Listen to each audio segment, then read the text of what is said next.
be. I don't know if Kalen DeBoer would like that, but it could definitely help. He may not care.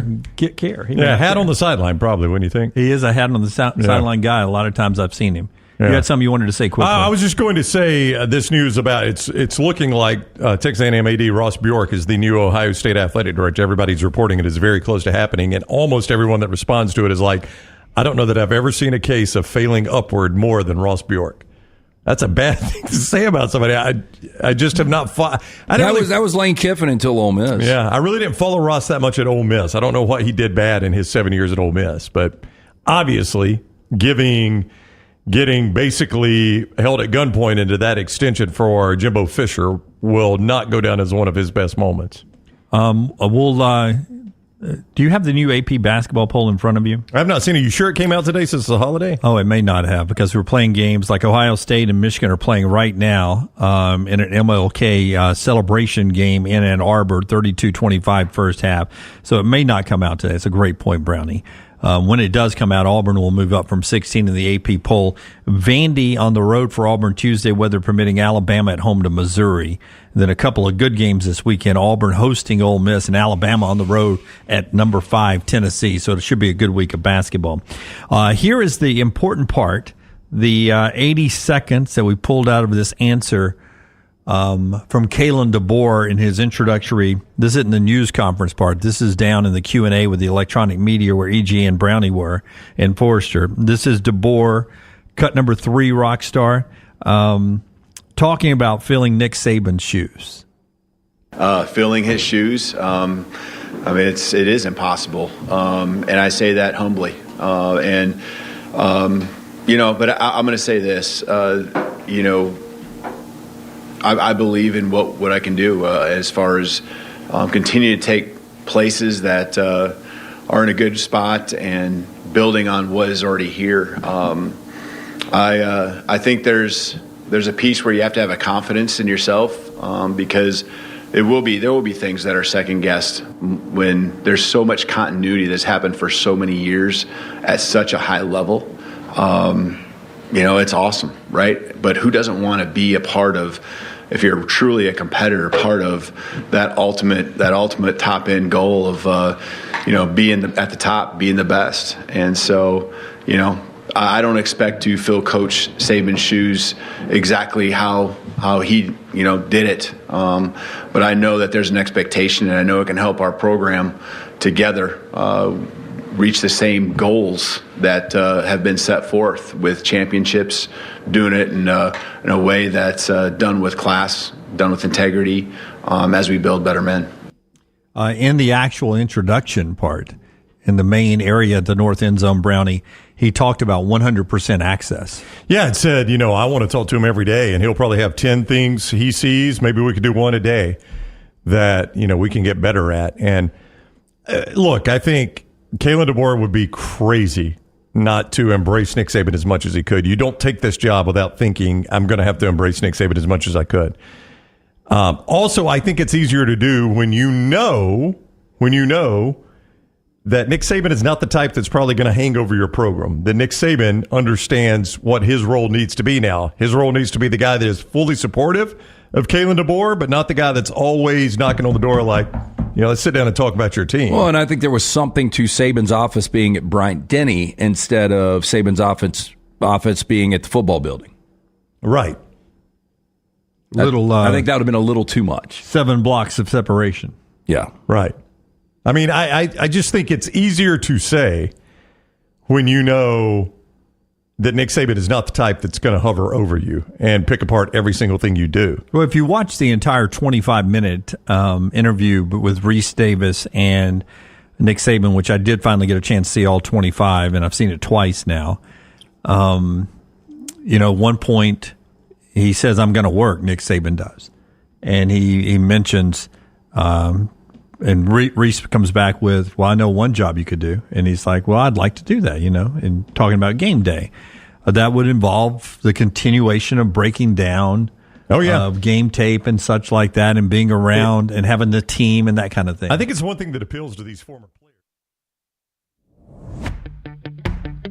Jim Dunaway, Lance Taylor, Ryan Brown, and Rockstar. Live from the Birmingham Racecourse Casino Studios, the next round, presented by Bud Light, is on now. All right, live now with developing and breaking news. One not surprising. In fact, we had knocked out a video for this one last week.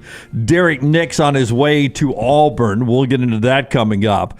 But portal news for Alabama, and this is the one everyone's been waiting on, guys. Caleb Downs in the portal. Yeah, second-team All-American, probably the best freshman in all of college football, and arguably the most talented guy on Alabama's roster right now, a guy that Kirby Smart and the Dogs were on, I don't know, going back freshman, sophomore year of high school.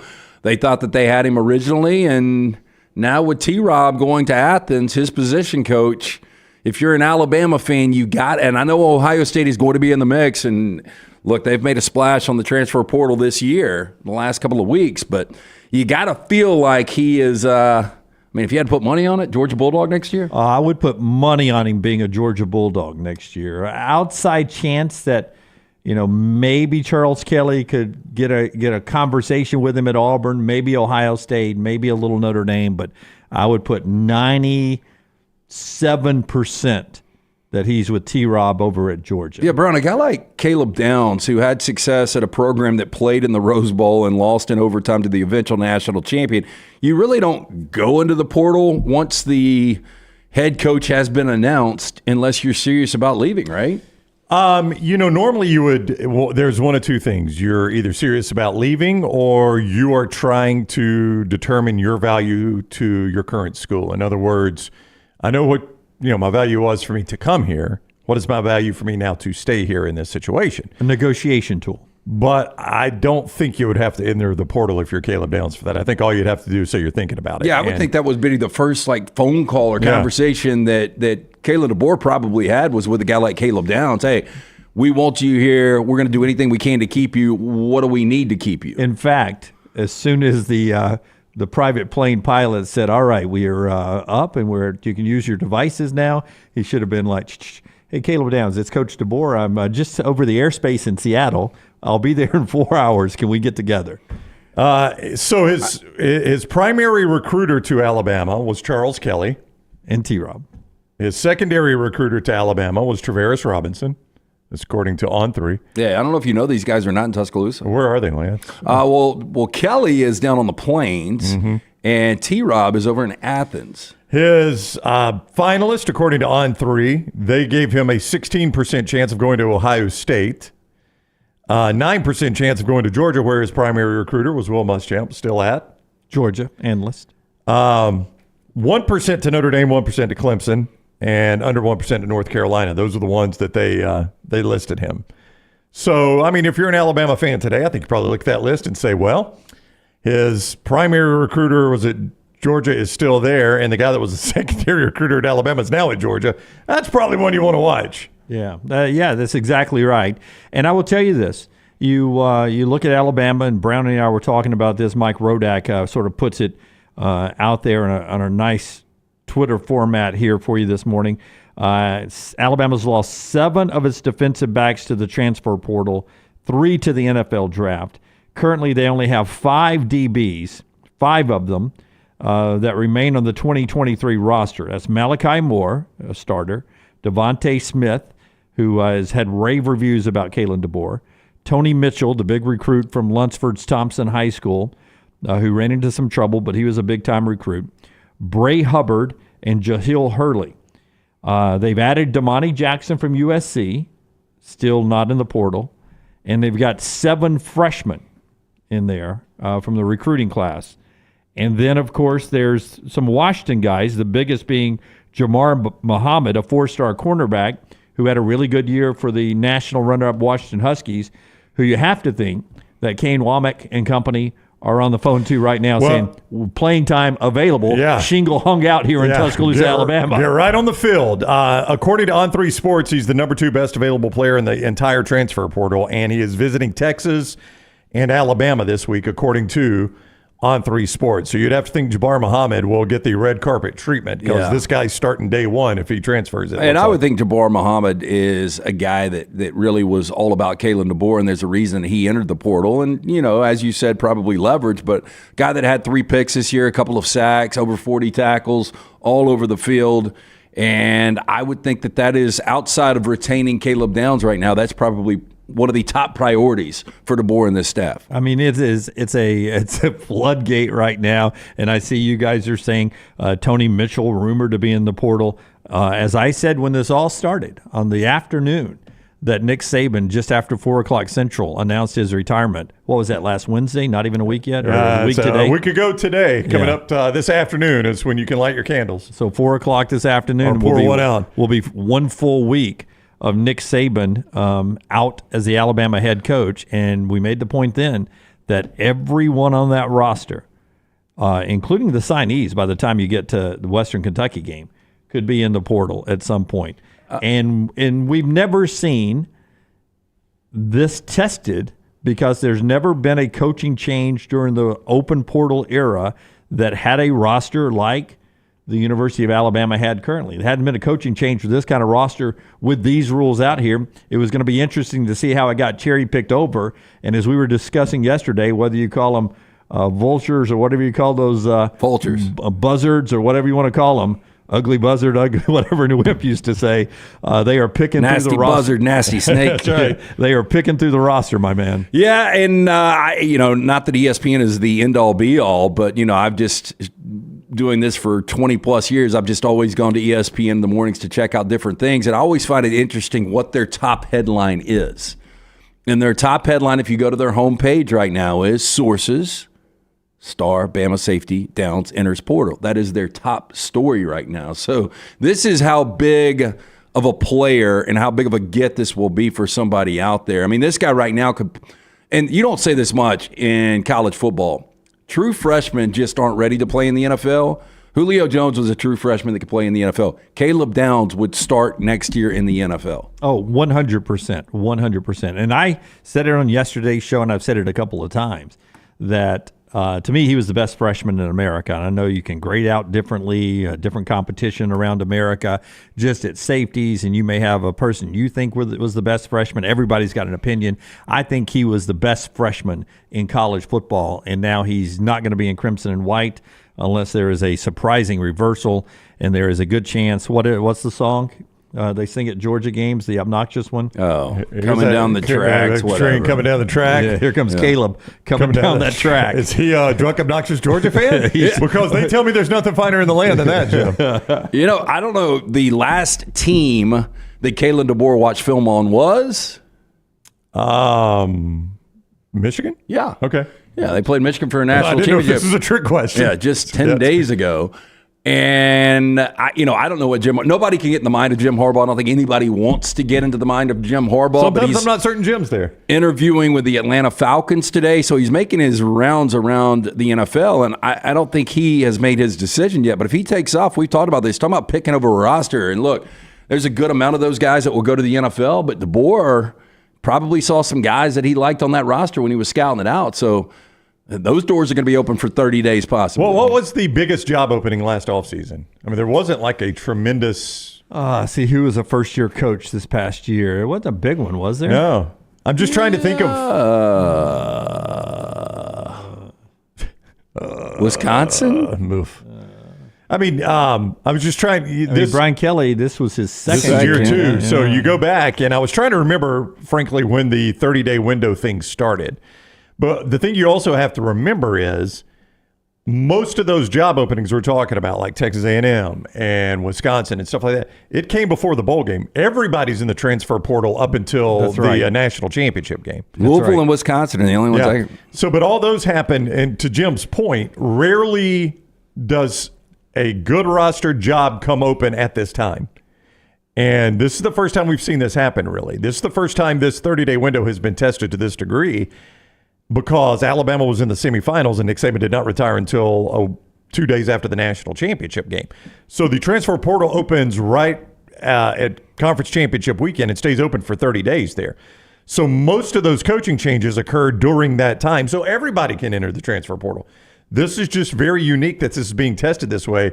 And I would have to say, if this is the first test of it, this is an important story to follow. Now, I don't know how often you're going to run into this. How often are you going to have ultra successful coach, ultra successful program, still in really good shape, and the coach leave? It would take Kirby going to the NFL or retiring. But that's the only other roster right now you can compare this to. Yep. A little bit of Ohio State. A little bit of Harbaugh going to the NFL. There's still some good guys you could pick on that roster, no doubt. There is, but not to the level we're talking about that's in Athens, Georgia, that's in Tuscaloosa, that's in Columbus, now that's in Texas. Yeah. Day gets fired next year. I mean, if Day was to go 8-4, miss 12-team playoff, I think he's probably out. But even then, that firing probably occurs while everybody's portal window is open. That's my point. It rarely gets to January now where you've got this situation. Yeah. It takes a successful coach retiring for a situation like this to occur. Yeah, the roster's not great, but if Lincoln Riley was to take one of these NFL jobs, there'd be some guys. There'd be some guys, right? Okay, I'm only half joking when I ask this question, and this can be our Johnson RV question of the day. Can Alabama field a team next year? I mean, how many guys are left on the roster now? How many are totally have gone into the portal? 21, 22? I got 21 players in the portal. In the portal, and 15 before Saban and 7 afterwards. And you probably graduated or lost to the NFL 15 or 20. Yep.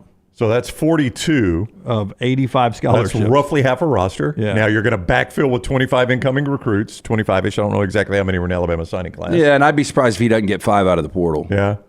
Well, you're still net loss at that point. And at this point, I guess Kalen DeBoer would have the right, like Butch Jones, to say, it's the first time these guys have ever been on an airplane. This team never has met one another. It's going to be the youngest team ever, man. What do you guys think about the hires, though? I saw somebody in the... Let's get to that after we hear about JohnstonRVCenter.com. We'll get to it. I-65 exit 304 in Coleman. 334 indicator is where you find Johnston RV Center. Listen, Forest River is where they go for a ton of the stuff that you see there. And that stuff has arrived now after they've been to the Forest River Expo. And a lot of people will wait to sell some of that new stuff at an RV show or something like that. And Johnston RV is like, we're just going to do the RV show now. We got the stuff. Why wait? So as they thaw out in Coleman, indicator, you can go shop for yourself and see that new stuff and some of the great used stuff. As low as $179.5 a month with approved credit is what you can get in some of that new stuff for there at Johnston RV Center. I-65, exit 304 in Coleman, 334 indicator. And when you buy the previously owned stuff, if it's 2 years of age or newer, you still get a lifetime warranty. You do not have to sacrifice that warranty, and that's on the new stuff as well, too. See it for yourself. I-65, exit 304 in Coleman, 334 indicator, always online at johnstonrvcenter.com. Kane Womack was the defensive coordinator announced from South Alabama as a head coach. Last night, or yesterday afternoon, you get Maurice Lindquist, Mo Lindquist, who played at Baylor. He's from the state of Texas, which is very important. Apparently a dog recruiter. Was the head coach at Buffalo, so another head coach joining the coaching staff there. Will be co-defensive coordinator with Kane.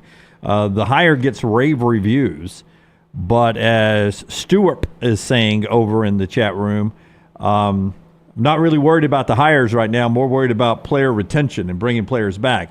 Should note that just because you're in the portal doesn't mean you have to leave Alabama. Got to say that every time, but still, it is a it's these guys have to recruit, and they've got to get some people out of the portal and got to try to keep the guys they can at this point. Yeah, the Linguist hire, though, I mean, the good news there is he does have multiple spells in the SEC. You look at was a safeties coach, Mississippi State, cornerbacks coach, Texas A&M. He's got NFL experience. And apparently the guy can recruit. I really don't know much about him. I watched Buffalo a couple of times during MAC shit on Tuesday and Wednesday nights. They weren't good this year. So he didn't really have success as a head coach over the last couple of years.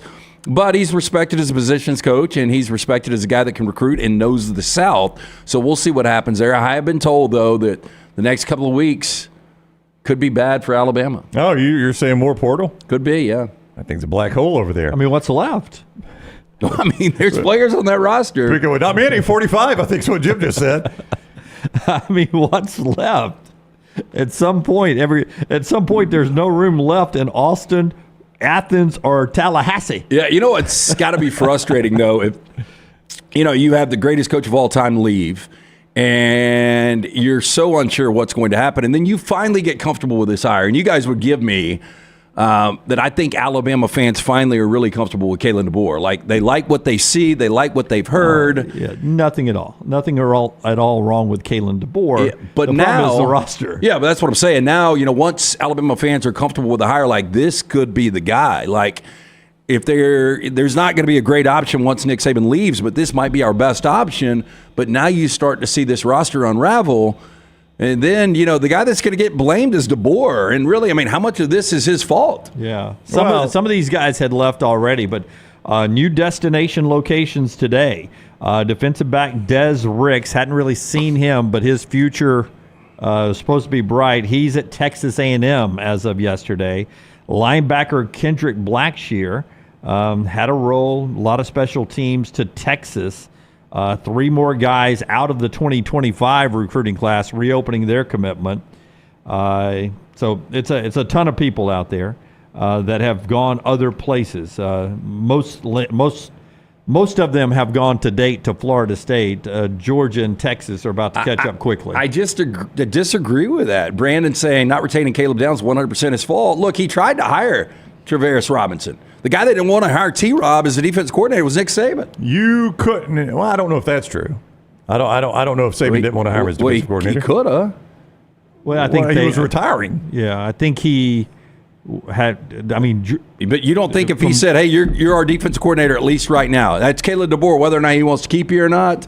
No, I think that was already in place because.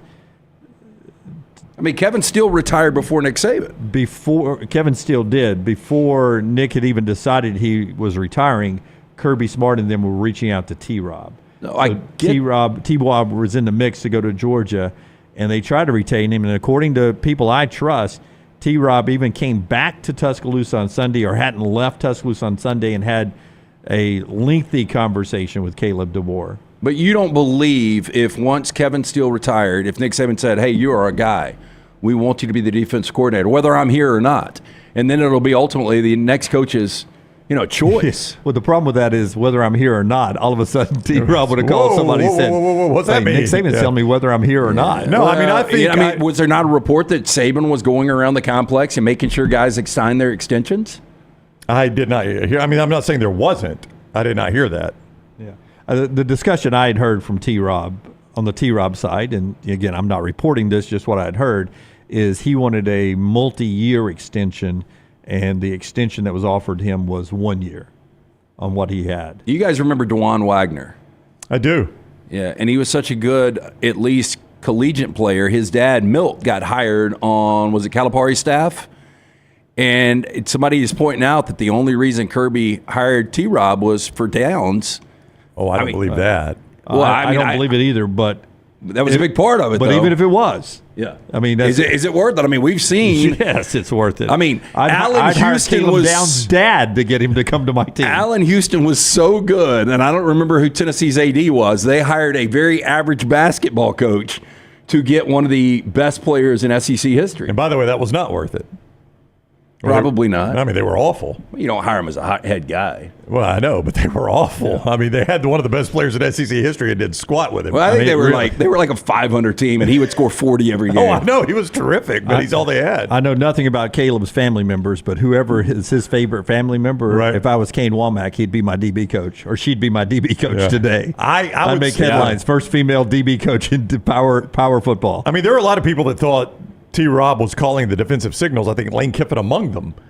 This year, and Alabama's defense improved. So, I would think it's unfair to characterize this hire as only to get Caleb Downs. I think T-Rob is a valued coach. I think he knows what he's doing. He's an excellent recruiter. So, I think he makes Georgia's coaching staff, which was already fantastic, better. And I would say to this, Lance, I think even if Nick Saban named him defensive coordinator, when Nick Saban announces his retirement, there's no guarantee that Kalen DeBoer is going to keep that hire. No. So, he could have ended up at Georgia either way. I have no idea. A lot of people are blaming the collective, too. Look, the collective's only got so much money. I'll say this about the collective.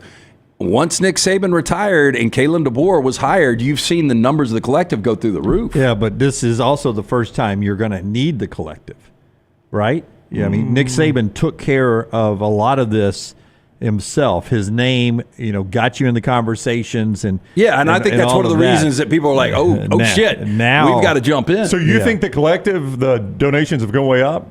Well, I don't know if they've gone way up. I know the numbers have. I think the numbers have grown. We talked to, we had Suttles on Bama and Bourbon, and you can check out the new Bama and Bourbon. It's up. Scotty put it up immediately on Monday. But I think it was 700 plus, so it might be like over 1,000 new members. Right. Yeah. But that could be low tier membership. You don't know. That's just memberships into Yay, Alabama, just whatever. Because I think you can get a membership is. for $19 a month. But I would think $19 doesn't give me the conversation with Caleb. No, probably not. But 19 times $119. $119 donations. Get you a month. A lot of them. Probably get you a month of Caleb Downs. Yeah. Either watch a playoff game on Peacock or help. I'll tell you this, like as a Rams Caleb fan, and I still can't get over, I cannot believe, I was thinking about just driving up our hill that's not icy now, that Tampa and Green Bay are still in the postseason. Anyway, like Demarcus Robinson ended up being a really good fourth option for the Rams. And teams are going to come after him. I'd throw $100 of my own money in to keep him next year. Yeah. I really would. And that's just $100 of my money for a fourth receiver. Yeah, I'm with you. Like Christian Wilkins is a free agent. Yeah. Miami defensive tackle. Would you throw $100 at If the him? Dolphins are like, we need every fan to give $20, I'd do that in a heartbeat. Yeah. I love Christian Wilkins. My second favorite Dolphin. I'd throw $100 to somebody in Detroit to hit Jared Goff on a kneecap before the game I'll this just weekend. say this, and it's got pull up the Yay Alabama, and you can go through these numbers, Dunaway. But going to a game day in Tuscaloosa on a Saturday, I see how important it is to all of these fans.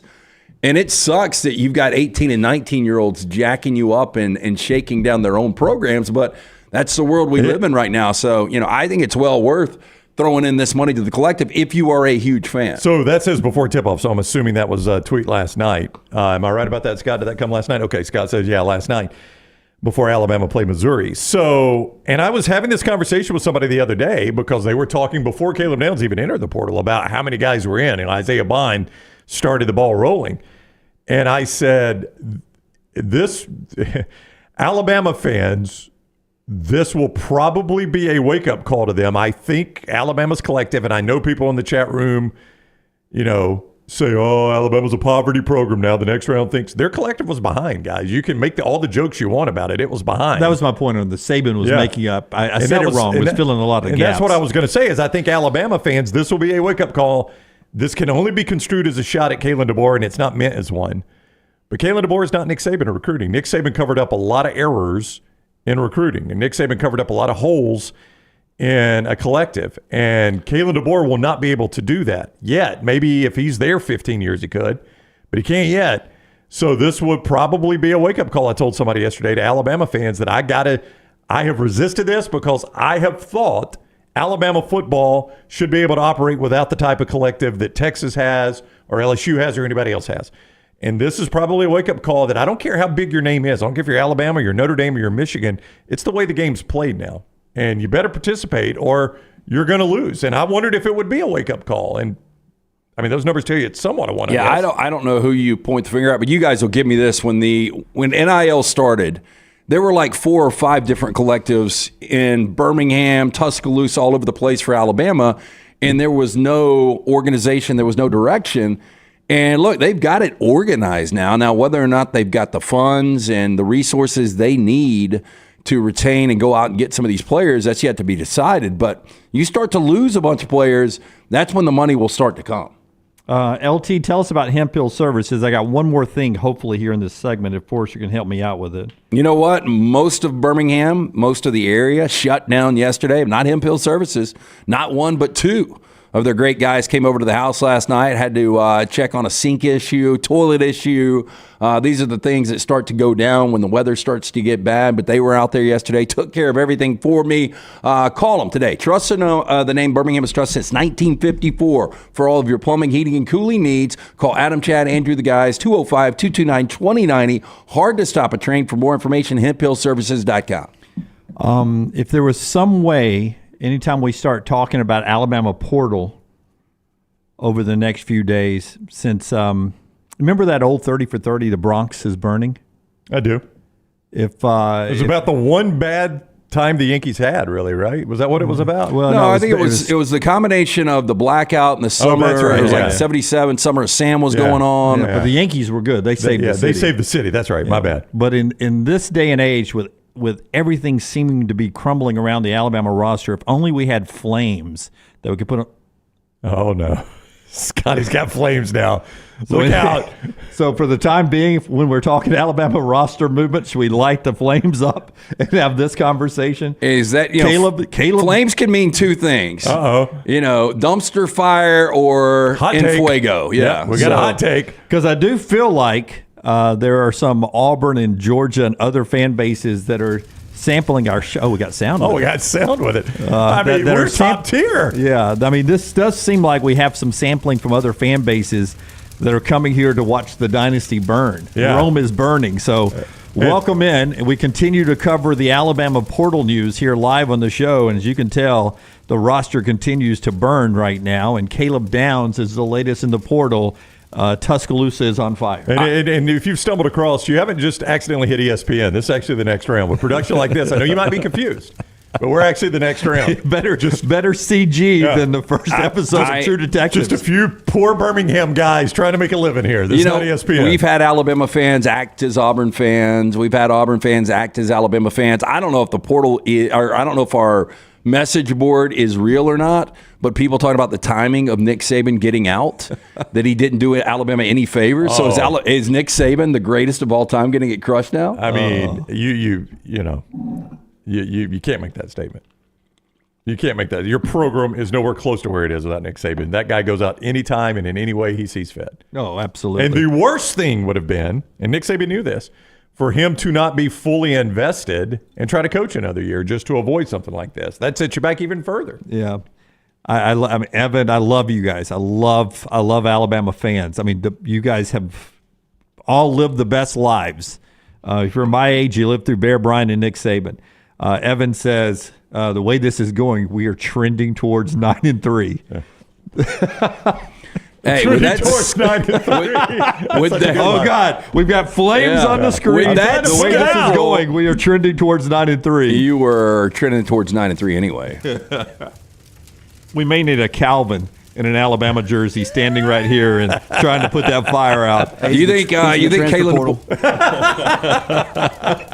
You think Softy and Salk and Heward have got flames on their screen when DeBoer was out in Seattle? They're not as highbrow as us. Just means more, right? That's right. It just means more here. Daniel says we're burning so bad we may need to move to the parking lot. This portal news is. We'll pass on that. Yeah. I actually wore a jacket today. Man, you know how cold it's got to be for me to wear a jacket? Dude, I know you're not supposed to do this, but I heated my car early, and for 30 minutes I wouldn't do anything. So I went and I poured some warm water on the windshield. That's a good way to lose a windshield. Oh, I know, but it took it off, and then I finally get it where I think I can drive. And when I'm leaving, the windshield wipers, they're frozen. Yep. And so the ice freezes when I'm down the road getting on 280, and my mirrors won't come out. So I'm driving blind down 280. When you cranked your car, did you turn the defrost on? Yeah. Okay. God, mine was no problem. I let it run for about 25 minutes while I showered and fixed my hair. That's good. You fix it. Can we see what your hair looks like today? I'm kidding. I just wanted to get a rise. While the flame was still going, I want to get a rise. Michael, I do have a garage, but I kind of threw this problem out yesterday.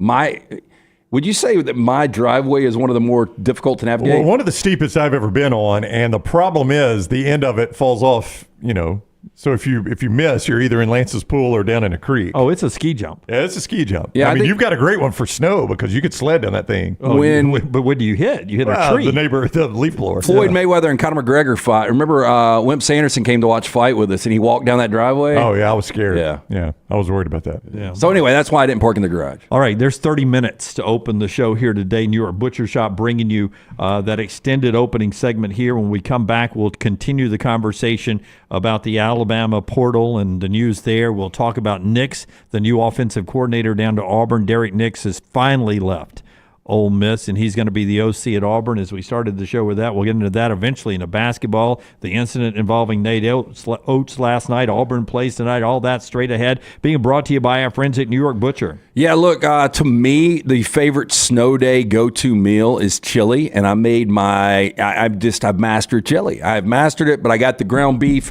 from our friends at the New York Butcher Shop. Jim and the guys there, they serve up the finest in certified Angus prime beef steaks, burgers, premium pork chops, chops, ribs, all natural chicken cut to order just for you with a great selection of fine wines and desserts. New York Butcher Shop, one-stop dinner shop, 2 locations, Cahaba Heights, Highway 119 in Greystone. New York Butcher Shop, rare quality, well-done service. Tyler Watts and Jim Dunaway on All Things Alabama. Watch Talk of Champions at Rollside Pods on YouTube and wherever you get your podcasts. This hour of The Next Round is presented by the Birmingham Racecourse Casino, now featuring 7 days of giveaways with your chance to win a share of up to $125,000. The more you visit the Birmingham Racecourse Casino, the more chances you have to win.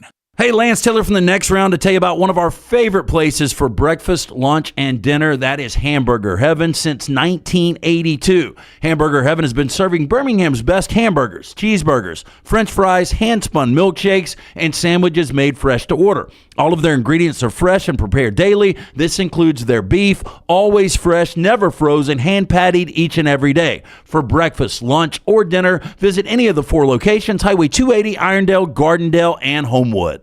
Follow Next Round Live on Twitter, Instagram, Facebook, and YouTube. The social media team at Next Round Live is dedicated to giving you daily news conferences and practice video from UAB, Alabama, Auburn, and around college football. Follow and compare to the sites you used to visit. You'll also get the latest highlights and news from the Next Round Daily Show. Turn on the notifications so you don't miss a thing. Follow Next Round Live on Twitter, Instagram, Facebook, and YouTube. See more at nextroundlive.com.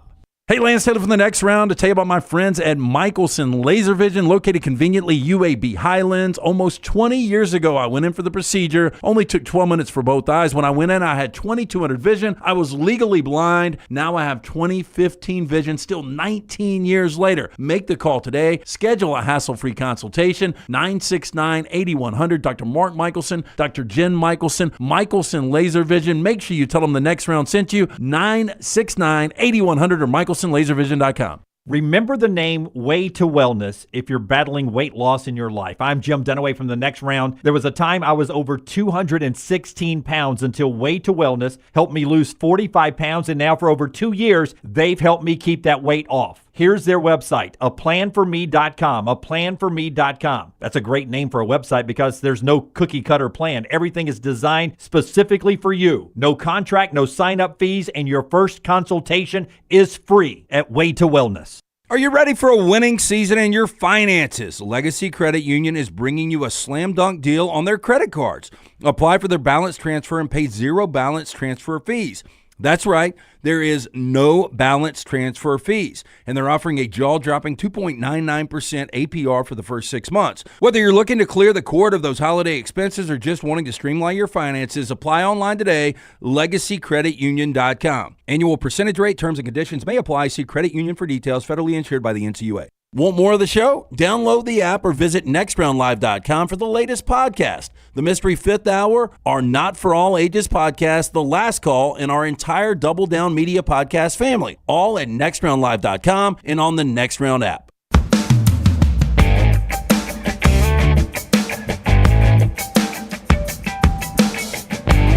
Back with you on The Next Round. Show being brought to you by our friends at Way to Wellness. More on them in just a second. And we'll get back to the college stuff. NFL playoffs this weekend. There was a guy, like Forrester keeps me from getting fired all the time up here and from looking like an idiot. That was his production on the Flames there. Way back in the 90s, the guy that did that and basically had to hold my hand in my career was a guy named Brian King, who is a longtime sports producer down in Tampa now. And he just texted me and said, "Did you see the Todd Bowles news conference yesterday?" And I said, "I did, and Forrester already has that cut and ready to go." So when you're a young reporter, you need to know before you ask questions. Here is the question to Todd Bowles yesterday. The weather has been a factor in some of the playoff games, even for the most prepared teams. Today, it's 13 in Detroit, which doesn't compare to some of the temperatures we tend to go to. Any special plans to acclimate the team to not only endure, but perform in those kind of frigid temperatures should you face them in Detroit? You do know we play indoors, right? And they got a dome. No, nothing planned. Wow. We're indoors, and we only have to be outside for 20 seconds getting off the bus, going under the thing, so we'll be okay. I've asked some dumbass questions before, but boy, that would top the list, wouldn't it? Do you even watch the NFL? Nope. I had to be a lost bet. No, it's like, hey, we cover the NFL. We've got to hire this female that's never watched a game. Or it's Forster, is there a chance that was news reporter got sent to, hey, weather's a story around the country, go do a story on Tampa Bay preparing for the cold weather? I guess that's possible. I think she did ask multiple questions during the presser, though. Yeah. So. See, The only way they hit cold weather is if they don't, because they would host Green Bay. Yeah. I mean, it would go to San Francisco if it's freezing in San Francisco for whatever reason. Yeah, El Tigre's right. Not just in this dome. They had a dome before this. They've been in a dome. The chances her whole lifetime they've never played an outdoor home game in Detroit. Detroit played outside like when we had black and white TV, maybe. Yeah, I can't remember. I can't Detroit either. outdoor. They've always outdoor been game. Silverdome or Ford Field for me. Yeah, Wow. Timmons is right. He did handle it like a pro. Oh, yeah. I mean, he could have made her look awful. And I think you're probably right. This is probably, we just got to have somebody at the press conference. And this is in the future where you say, don't ask questions, just sit there so we got somebody That's there. right. I never feel like I have to ask a question I don't at a either. news conference. You ask a question if you're called on, as Brown and EG were the other day, or if you have a good question. Yeah, well, I like that. I don't know how many media members were there, but, us sitting back Plenty. here in the friendly confines of the Disrupt Studios, hearing you guys, hey, this is Emily Grace McWhorter from The Next Round, and hearing Ryan Brown from The Next Round. I like hearing that, but I'm with you. Yeah. I've only covered a couple of press conferences in my life. That's not my go-to, but I did ask a question. Yeah. Was it a good one? Was it better I than that thought one? it was. It was, I'll tell you, my first one was with Franchione in Norman, Oklahoma, and I asked him, when did you let the team know that you guys were going to open the game with an onside kick? Oh, what did he say? He said, I let them know on the bus on the way over to the stadium. Wow. Yeah. Hey, our friends at Way to Wellness right now, whether you're indoors or outdoors, Detroit or Birmingham, you can jump into Way to Wellness and lose some weight in 2024. But maybe that's not what you're looking to do. Maybe you're tired of making food a habit. Maybe you just want to control your eating habits just to be healthier. Maybe you want to change your blood pressure or your cholesterol. You can jumpstart weight loss or anything else you want to do when it comes to your diet and the way you eat with our friends at Way to Wellness. Leslie and her board-certified team standing by to help you out. Here's how you get details. You just go to their website. Really easy. It's a planforme.com, a planforme.com. The reason it's a planforme.com is because there's no cookie cutter plan. Every plan is different. There's no contract, no sign up fees, and the first consultation is free because you're a Next Round viewer and listener. So just go to aplanforme.com, no out of pocket money, to get the details from Leslie and the team there at Way to Wellness, your journey to healthy living. Put Alabama on pause for a second, but if you missed that, Caleb Downs is there in the portal. And he is exploring his options, and we're going to see what happens with Caleb Downs there. Let's quickly jump to Auburn, though, who is on their path to hire Derek Nix to be the offensive coordinator, running backs coach, and a really good recruiter. He's been at Ole Miss 16 years at Ole Miss through a variety of coaches over there, well respected in the SEC as a coach, and he's been very loyal to Ole Miss. Played at Southern Miss, if I remember correctly. He did. Yeah. Back when Southern Miss was a really good football program. Etowah High School in Attala, back when Etowah High School was a really good football program, and it was pumping out guys left and right. Just like Carnell Williams. That's so right. he's sort of replacing the Carnell Williams role, but the first thing everyone goes to, and I saw it a couple times, air quotes over in the chat room, offensive coordinator. The plan is for Hugh Freeze to call his own plays this year, but that doesn't mean you don't have an offensive coordinator to help manage the game plan and help you on game day. Yeah, look, it really is just a title, but obviously it's going to be a bump in pay, and there's familiarity. These two coached together. Nix was the wide receivers coach, associate head coach at Oxford before he left for Auburn. But going back to the Hugh Freeze tenure, he was the running backs coach from 12 to 2016. So these guys know each other well. Nice little bump for Derek Nix. And, look, this is Hugh Freeze's offense. I mean, he said as much when Philip Montgomery was fired. Brown, you have some thoughts on Nix? I think it's interesting time because an offensive coordinator where Hugh Freeze says he's going to take over play calling. And Lane Kiffin, and I know Scott's got the tweet that Ole Miss sent out today. Lane Kiffin, you guys tell me what you think. Now, I saw some Auburn fans were upset at this, thinking maybe he was kind of trashing Nix on the way out the door. I see it as more of a little bit of a shot or a grenade at Hugh Freeze. In the middle paragraph there, he congratulates him, and then he says this from Lane Kiffin: acknowledging the opportunity to become a first-time play caller with full-time play calling duties as offensive coordinator at Auburn University, we extend our sincere well wishes to the Nix family in the new endeavor. That felt like more of a little bit of a grenade thrown at Hugh Freeze, because Hugh Freeze has already said he's taken over play calling, right? Hugh said that. Yeah, I didn't invent that. Yeah, that is. I think Hugh has said that, right, Forrester? I'll go to Forrester. Yeah, he said that. Yeah, he said that. So now here's Lane saying, oh, no, Derek Nix is leaving us to be a first-time play caller with full-time play calling duties as offensive coordinator. It just feels like one of those things that Lane says that forces Hugh Freeze now to get asked about it, and then Hugh's got to clear it up. Well, it's a shot at one of the two. Yeah. And, well, it's a shot at Nix. I take it as how? You think you're going over there to be a play caller. Hugh's going to call his own plays. You're going to be in the same situation there as you are here. So I don't know why you're leaving. I think you could play it either way, but you could just take that one little part of the second paragraph out, and it wouldn't be Lane Kiffin petty, but it wouldn't be Lane Kiffin without putting something in petty. I would assume Lane didn't write it at that point, right? Yeah. Okay, so somebody with no name says Nix has a buyout if he leaves for a non-play calling duty. It's a $600,000 buyout. By the way, $600,000 sounds like pocket change in today's college athletics. Yeah. So you're saying Lane is positioning this so that Ole Miss gets the $600,000 from Auburn or from Derek Nix? Yeah. Well, I mean, $600,000 can buy you a receiver. Yeah. A number 2 receiver. I don't know if it can get you a safety. Would you rather, though? Wouldn't you rather save that money instead of having to pay it out? I had, yes. Yeah. I, at this point in college football, you don't want to be paying anybody anything you have to pay. That's right. I can use it for depth, if anything. Just a crazy week. It hasn't even been a full week yet since the Nick Saban announcement. And Brandon Marcello sent this out just moments ago. He said, just think about it. 4 o'clock last Wednesday. Since then, because Nick Saban at 3:55 decided he was giving the retirement speech, not let's rededicate ourselves speech.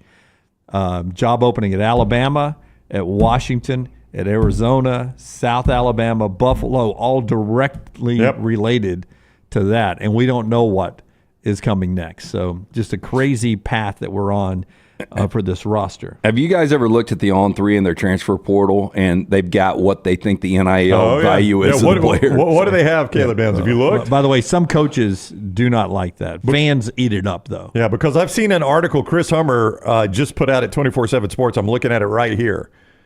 The quote from the article, the pull quote that he puts in his tweet, quote, he'll get top QB money. He's a true $1 million+ guy on Caleb Downs. Well, Des Ricks, what do you think he is worth? I don't know. He wasn't even playing at Alabama. But he was going to, right? Well, I know, but he hadn't seen him play yet. I'd say he's worth $425,000. It was $400,000, but that's a big number compared to $396,000, which just rolled up Should there. I be in charge of EA Alabama? No, let the next round start our NIL evaluation. Otherwise, 1 for 1. You would be. Give him another one. Jalen Simpson. Jalen Simpson. No, Jalen Stinson. Oh, Jalen Stinson. What position does he play? He's a cornerback. For who? Oh, wait, he is. I guess he was with Duke. Never mind. With Duke. Never mind. Okay, But what about the? Doesn't have a value there. I'd pay him small guard money. Jaden DeLoria. Oh, there you go. Quarterback Arizona. He's with QB2. And he's now at Texas State. I'm going to give him $150,000. $180,000. Nobody's good at this. I mean, Jaden DeLoria is worth more than $180,000. He needs new representation. He's at Texas State. Yeah. So you try selling me on that. Yeah, I don't care how good you are. If you sign with the USFL or the UFL, you're only getting paid a certain amount of money. Okay, Dorian Singer, who was arguably one of the top 2 or 3 receivers in the Pac-12 before he left Arizona to go to USC. It didn't work out. He was a forgotten man last year. He is now going to Utah. What do you think he was worth? Oh, Utah? They give people trucks. Utah, I'm going to say he is worth $250,000. $128,000. And you missed that one a little bit. I've overpaid for You're Dorian Singer. 2 for 3, though. I get you in the Hall of Fame in baseball. I like Dorian Singer's tape. I'll break him down. The dude can ball. He can. He's a go-getter. Great route runner. Yeah. Is he a coach on the field? No. Yes, he finishes his route even when he knows the ball's not coming to him. All right, so the show is today. We're 220 days away from week 0. 227 before Alabama's first game. We'll get back into college football at the top of the hour, Mike Johnson. But in our next segment, we got to talk about what went on in Tuscaloosa yesterday. Not just Nate Oates' 200th win, but also the incident where he put little hands on a Missouri player there. His apology, the reaction around college basketball to that. Also Alabama getting the win. And how that is playing out. And then Auburn on the road tonight up in Nashville. They arrived, they're there, and they're ready to play the game tonight at Vandy. All that's coming up. The show being brought to you by our friends right there with Harbin's Outdoors, the people that change your backyard. Hey, tell me what you think Roydell was worth to go to Florida State. Roydell? Yeah, I just saw the biggest number I've seen, but it's not Roydell. So I would tell you Roydell because he only has 1 year of eligibility left, and he's a running back. But Florida State is desperate, overpaying. I'm going to say $375,000. No, only $133,000. And then finally, Cam Ward from Washington State to Miami. I had to pull him out of the portal. Out of the NFL draft. That's big money. I'm going to say that's $500,000. $800,000. Yeah. But, I think a good quarterback's should have worth stopped that. at 2. Yeah, you were good at the first 2. Harbin's Outdoors, award-winning landscape company specializing in installing custom fiberglass pools, landscaping, hardscaping. Jeremy and his team, one-stop shop for all of your pool construction needs. There's what they did in my backyard. I absolutely love it. Put a little fire pit back there, Chili and Bullet. You guys maybe saw them yesterday on the StreamYard broadcast. They joined me on the couch for the Stephen Pearl interview, but they're loving the backyard. They do it all from the install to the lighting, final hardscapes around the pool, everything in between. Beautiful work. You can find them on Instagrams at Harbins_outdoors. See it for yourself, or you can call or text Jeremy directly, 205-300-0718. That's 205-300-0718. Follow The Next Round on Twitter, Instagram, and Facebook at Next Round Live. Legacy Credit Union has the ultimate game changer for your finances. With Engaged Checking, you can earn 3% APY on balances up to $15,000. You heard correctly, 3% APY. But it's not just about scoring with high yields. With Engaged Checking, you can get paid up to 2 days early. That means your paycheck, Social Security, tax refund, you name it, you get it early. So stop sitting on the sidelines and get in the game with Engaged Checking. Sign up today at LegacyCreditUnion.com or visit any 9 Greater Birmingham area branches. APY is annual percentage yield. Terms and conditions may apply. See Credit Union for details. Federally insured by the NCUA. Spring weather is here, and our friends at Hemp Hill Services are offering a $69 HVAC tune-up plus 10% off any service call when you mention the Next Round. Call Adam, Chad, and the guys at Hemp Hill Services. Make sure your HVAC unit is ready to keep up with the changing weather. Hemp Hill Services, locally owned and operated independent train dealer. The team can service all makes and models. For all of your plumbing, heating, and cooling needs, call Hemp Hill Services. It's hard to stop a train. 205-229-2090 or hemphillservices.com. That's 205-229-2090, hemphillservices.com. When it comes to great clothing, I love comfortable clothing that I can also wear to the golf course or anywhere I go. I get that from Roback. Ryan Brown here for the Next Round. Whether it is the softest hoodies you'll ever find, they're great quarter zips, the polos, the pants, the crew necks, you can get them all at Roback.com, and we're helping you save. Your first order at Roback.com can get a 20% discount when you use code TNR20. That is Roback.com, code TNR20 for 20% off your initial order at Roback.com. Stop by the New York Butcher Shop and pick up the finest in certified Angus prime beef steaks and burgers, premium pork chops, ribs, and all-natural chicken cut to order just for you. Their chef-prepared entrees and side dishes are the perfect dinner-to-go choice for your family and are ready to heat at home. With a great selection of fine wines and desserts, the New York Butcher Shop is your one-stop dinner shop. 2 locations to serve you, Cahaba Heights and on Highway 119 in Greystone. The New York Butcher Shop, rare quality, well-done service. Hey, Lance Taylor from the Next Round to tell you about our friends at Gutter Cap. Gutter Cap's that patented aluminum cover system that fits over most existing gutters to keep out debris and eliminate that gutter cleaning. It's backed with a lifetime warranty, almost 20-year service record right here in Birmingham. Stay off that dangerous ladder forever. 45% off the retail price now if you call GutterCapBirmingham.com. Call my good friend Chris Stewart now, 205-823-2212. Cap it, don't snap it. It's Gutter Cap. You want to look great while supporting your favorite show? You know the place to go is the official Next Round store at nextround.store. Yes, there are .store domains, and we have one. From shirts to hoodies to hats and all kinds of fun stuff, you can rep the Next Round anywhere you go. At the beach, Next Round hats to block out that sun. Up north in the winter, get you a comfy Next Round hoodie. Just need something to put your $20 beer in at a game? Get you a Next Round koozie and throw that thing in your pocket. You never know what stuff Jim's going to make me put in there next. Check it out. It's the Next Round store at nextround.store.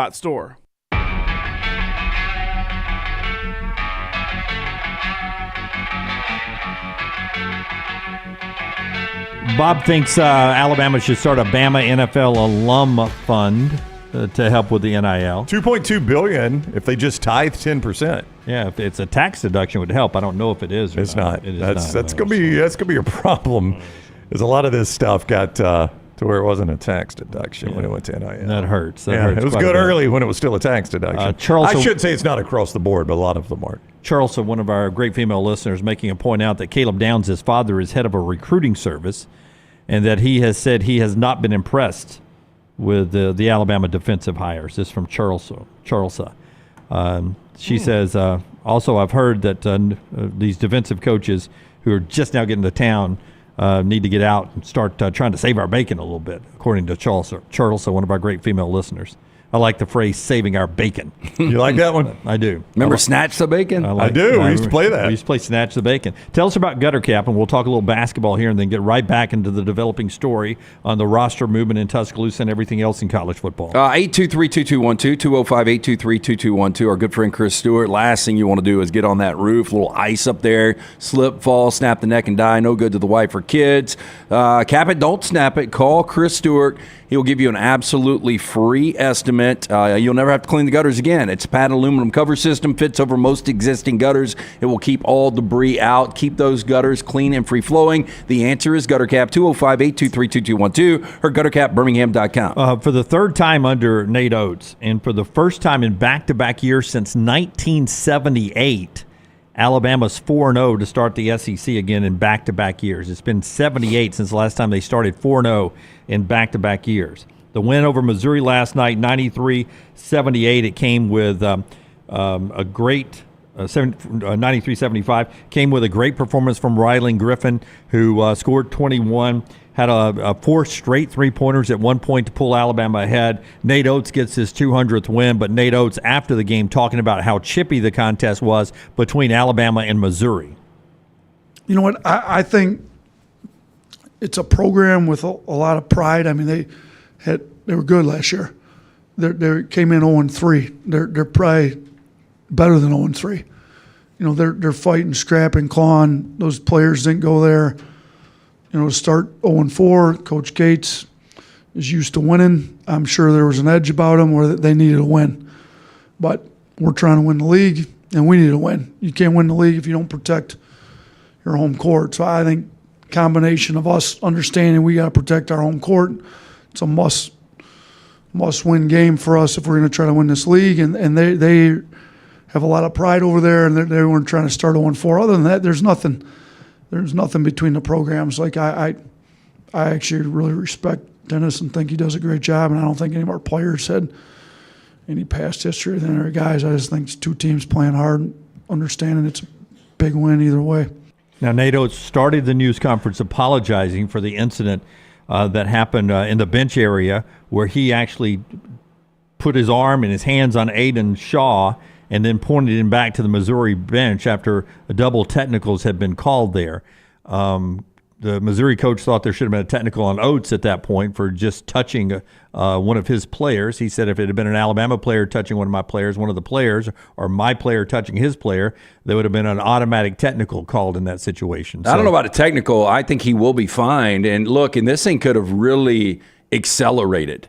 I love Nate Oates, but I mean, and I know in this situation it's natural reactions and stuff, but you just can't put your hands on a player, and that thing could have blown up. Aiden Shaw, if you get a hothead like an old school Ron Artest, if he'd have pushed Nate Oates back, it could have been a. Oh, well, and Dane Bradshaw made that point. He's like, I don't think that was like I'm not directly quoting Dane here, but essentially what Dane said on the telecast was, you know, I don't know about putting hands on a player. I don't think it was like over the top. He didn't shove him or anything. He was just getting him out of there. But he said Nate Oates is very fortunate that did not escalate. Yep.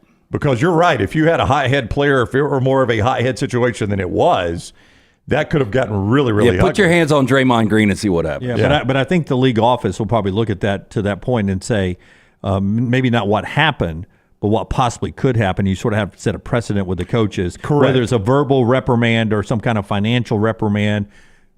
I don't know if it rises up to a suspension where he's not on the bench against number 6 Tennessee on the road this weekend in Knoxville. I don't know what it rises to, but I would expect somebody from the SEC offices to address this. Well, just let me ask you guys, what do you think? And look, maybe nothing happens. Maybe it is just a reprimand and a slap on the wrist. But if this thing would have turned into an all-out brawl that leads into the stands and you've got fans having to clear out and stuff, what are the repercussions for Nate Oates at that point? Oh, I don't know. I mean, he's getting suspended. Yeah, but that's a worst case scenario, and that's why I think the league office, whether it's privately or publicly, will address the issue. And a lot of fans of Alabama, and I guess some other people, I don't know, but I think a lot of Alabama fans are saying, but the kid was basically in Alabama's team space in the huddle.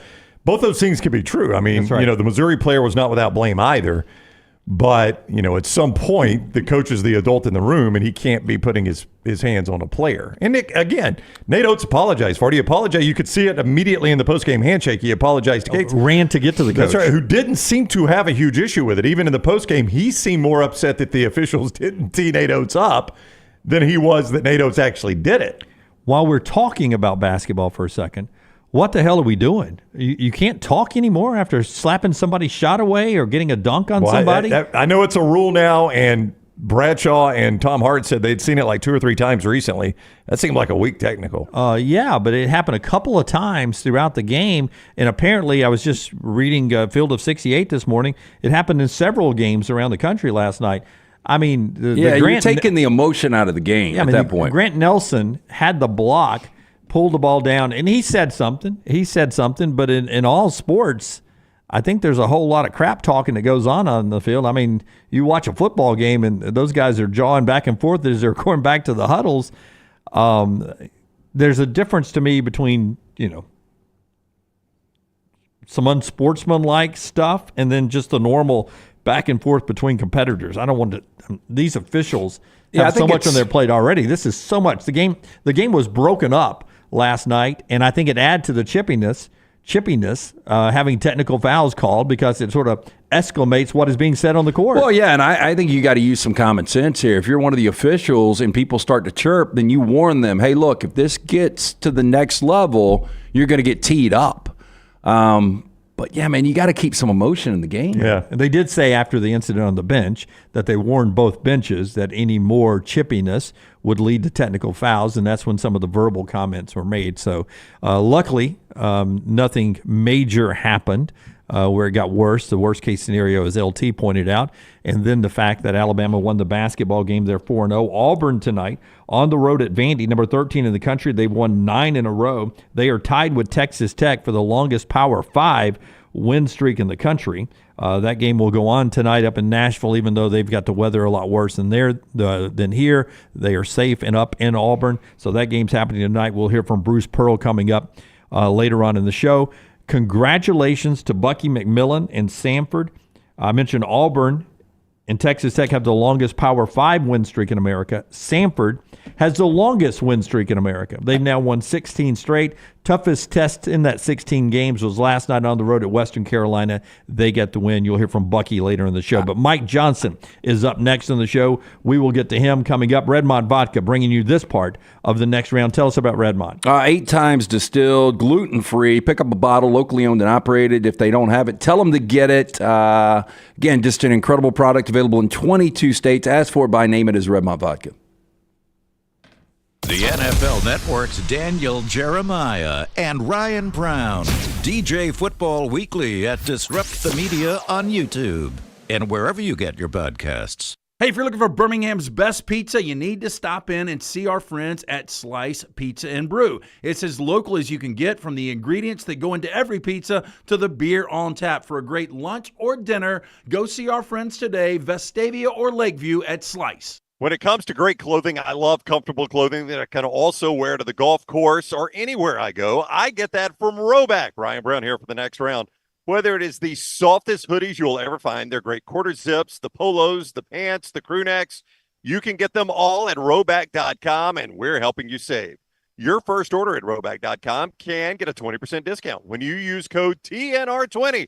That is Roback.com, code TNR20 for 20% off your initial order at Roback.com. Hey, Lance Taylor from the next round to tell you about my friends at Michelson Laser Vision, located conveniently UAB Highlands. Almost 20 years ago, I went in for the procedure. Only took 12 minutes for both eyes. When I went in, I had 2200 vision. I was legally blind. Now I have 20/15 vision, still 19 years later. Make the call today. Schedule a hassle-free consultation. 969-8100. Dr. Mark Michelson, Dr. Jen Michelson, Michelson Laser Vision. Make sure you tell them the next round sent you. 969-8100 or MichelsonLaserVision.com. Hey, Lance Taylor from the next round to tell you about our friends at Gutter Cap. Gutter Cap's that patented aluminum cover system that fits over most existing gutters to keep out debris and eliminate that gutter cleaning. It's backed with a lifetime warranty, almost 20-year service record right here in Birmingham. Stay off that dangerous ladder forever. 45% off the retail price now if you call GutterCapBirmingham.com. Call my good friend Chris Stewart now, 205-823-2212. Cap it, don't snap it. It's Gutter Cap. Are you ready for a winning season in your finances? Legacy Credit Union is bringing you a slam dunk deal on their credit cards. Apply for their balance transfer and pay zero balance transfer fees. That's right, there is no balance transfer fees, and they're offering a jaw-dropping 2.99% APR for the first 6 months. Whether you're looking to clear the cord of those holiday expenses or just wanting to streamline your finances, apply online today, LegacyCreditUnion.com. Annual percentage rate, terms and conditions may apply. See Credit Union for details. Federally insured by the NCUA. There are so many things I love about walk-ons. Authentic, mouth-watering Louisiana cuisine, prepared fresh, daily from scratch. A great beer selection and TVs everywhere to watch the big game every day of the week. And of course, they've got 2 great locations on Highway 280 and 119 and at Hoover near the Hoover Met. Walk-ons is also a great place for happy hour. 2 to 6 Monday through Friday with $5 moonshine swirls, $5 house pours, and half-price appetizers. And it's an easy take-home experience for the family as well. Highway 280 and Hoover with walk-ons. Want more of the show? Download the app or visit nextroundlive.com for the latest podcast. The Mystery Fifth Hour, our not for all ages podcasts like Bama and Bourbon, and the entire Double Down Media podcast family. All at nextroundlive.com and on the Next Round app. Jim Dunaway, Lance Taylor, Ryan Brown, and Rockstar. Live from the Birmingham Racecourse Casino Studios, the Next Round, presented by Bud Light, is on now. Hey, by the way, it is college night at Legacy Arena coming up Thursday night, 7 o'clock. Birmingham Squadron taking on the Iowa Wolves, 7 o'clock G League action here. BirminghamSquadron.com, BirminghamSquadron.com, or 205-719-0850. You'll receive a free stadium cup and discounted drinks there as well. It's college night, so wear your college gear out with the Squadron. First 1,000 fans also receive a full-size Squadron wall flag. $5 beers there. Birmingham Squadron, Thursday night, 7 o'clock, BirminghamSquadron.com. All right, Mike Johnson played for the early Nick Saban teams at Alabama, went on to a great career with the Atlanta Falcons, and is now killing it in sports radio over in Atlanta with 92.9 The Game. What's up, Mike? How are you? Hey, man, it's good to talk to you guys on set. Listen, last time I talked to you, I think you were having some technical difficulties going on. Man. So we lost you guys all back in place. We lost a switcher, and we were out in the lobby. So good memory out of you. We got a lot to get to with you. We want to talk some NFL playoffs as well, but we would be remiss if we did not start. You played for Nick Saban and played at Alabama and saw what he was building there when you were on some of those early teams, and just to get your reaction to his retirement. Yeah, I mean, a little bit shocked, obviously, at first. And once you kind of back away from it and become more and more removed, it makes a lot of sense. He kind of alluded to the fact that it became harder and harder to talk to, recruits, to talk to assistant coaches and guarantee them that he would be there for the long run. So, I've spent the last couple of weeks, guys, over here on the air in Atlanta just telling stories and talking about how Coach Saban changed my life We had Chris Lowe on yesterday on our show, and he talked about interviewing me back when I was 19, 20, and how interesting it is to watch where all those paths have gone from guys like me and Antoine Caldwell and William Vallejos and Barrett Jones and Andre Smith and some of those earlier linemen. There is not a part of my life that Nick Saban didn't change. He's changed everything about what I do. I was explaining to some of my coworkers that, guys, when y'all see me show up 15 minutes early to meetings, that's because of Nick Saban. When you see me constantly anxious about my performance and things that I'm doing when we're on radio, that's because of Nick Saban. He teaches you to look in the mirror. He teaches you for self-reflection.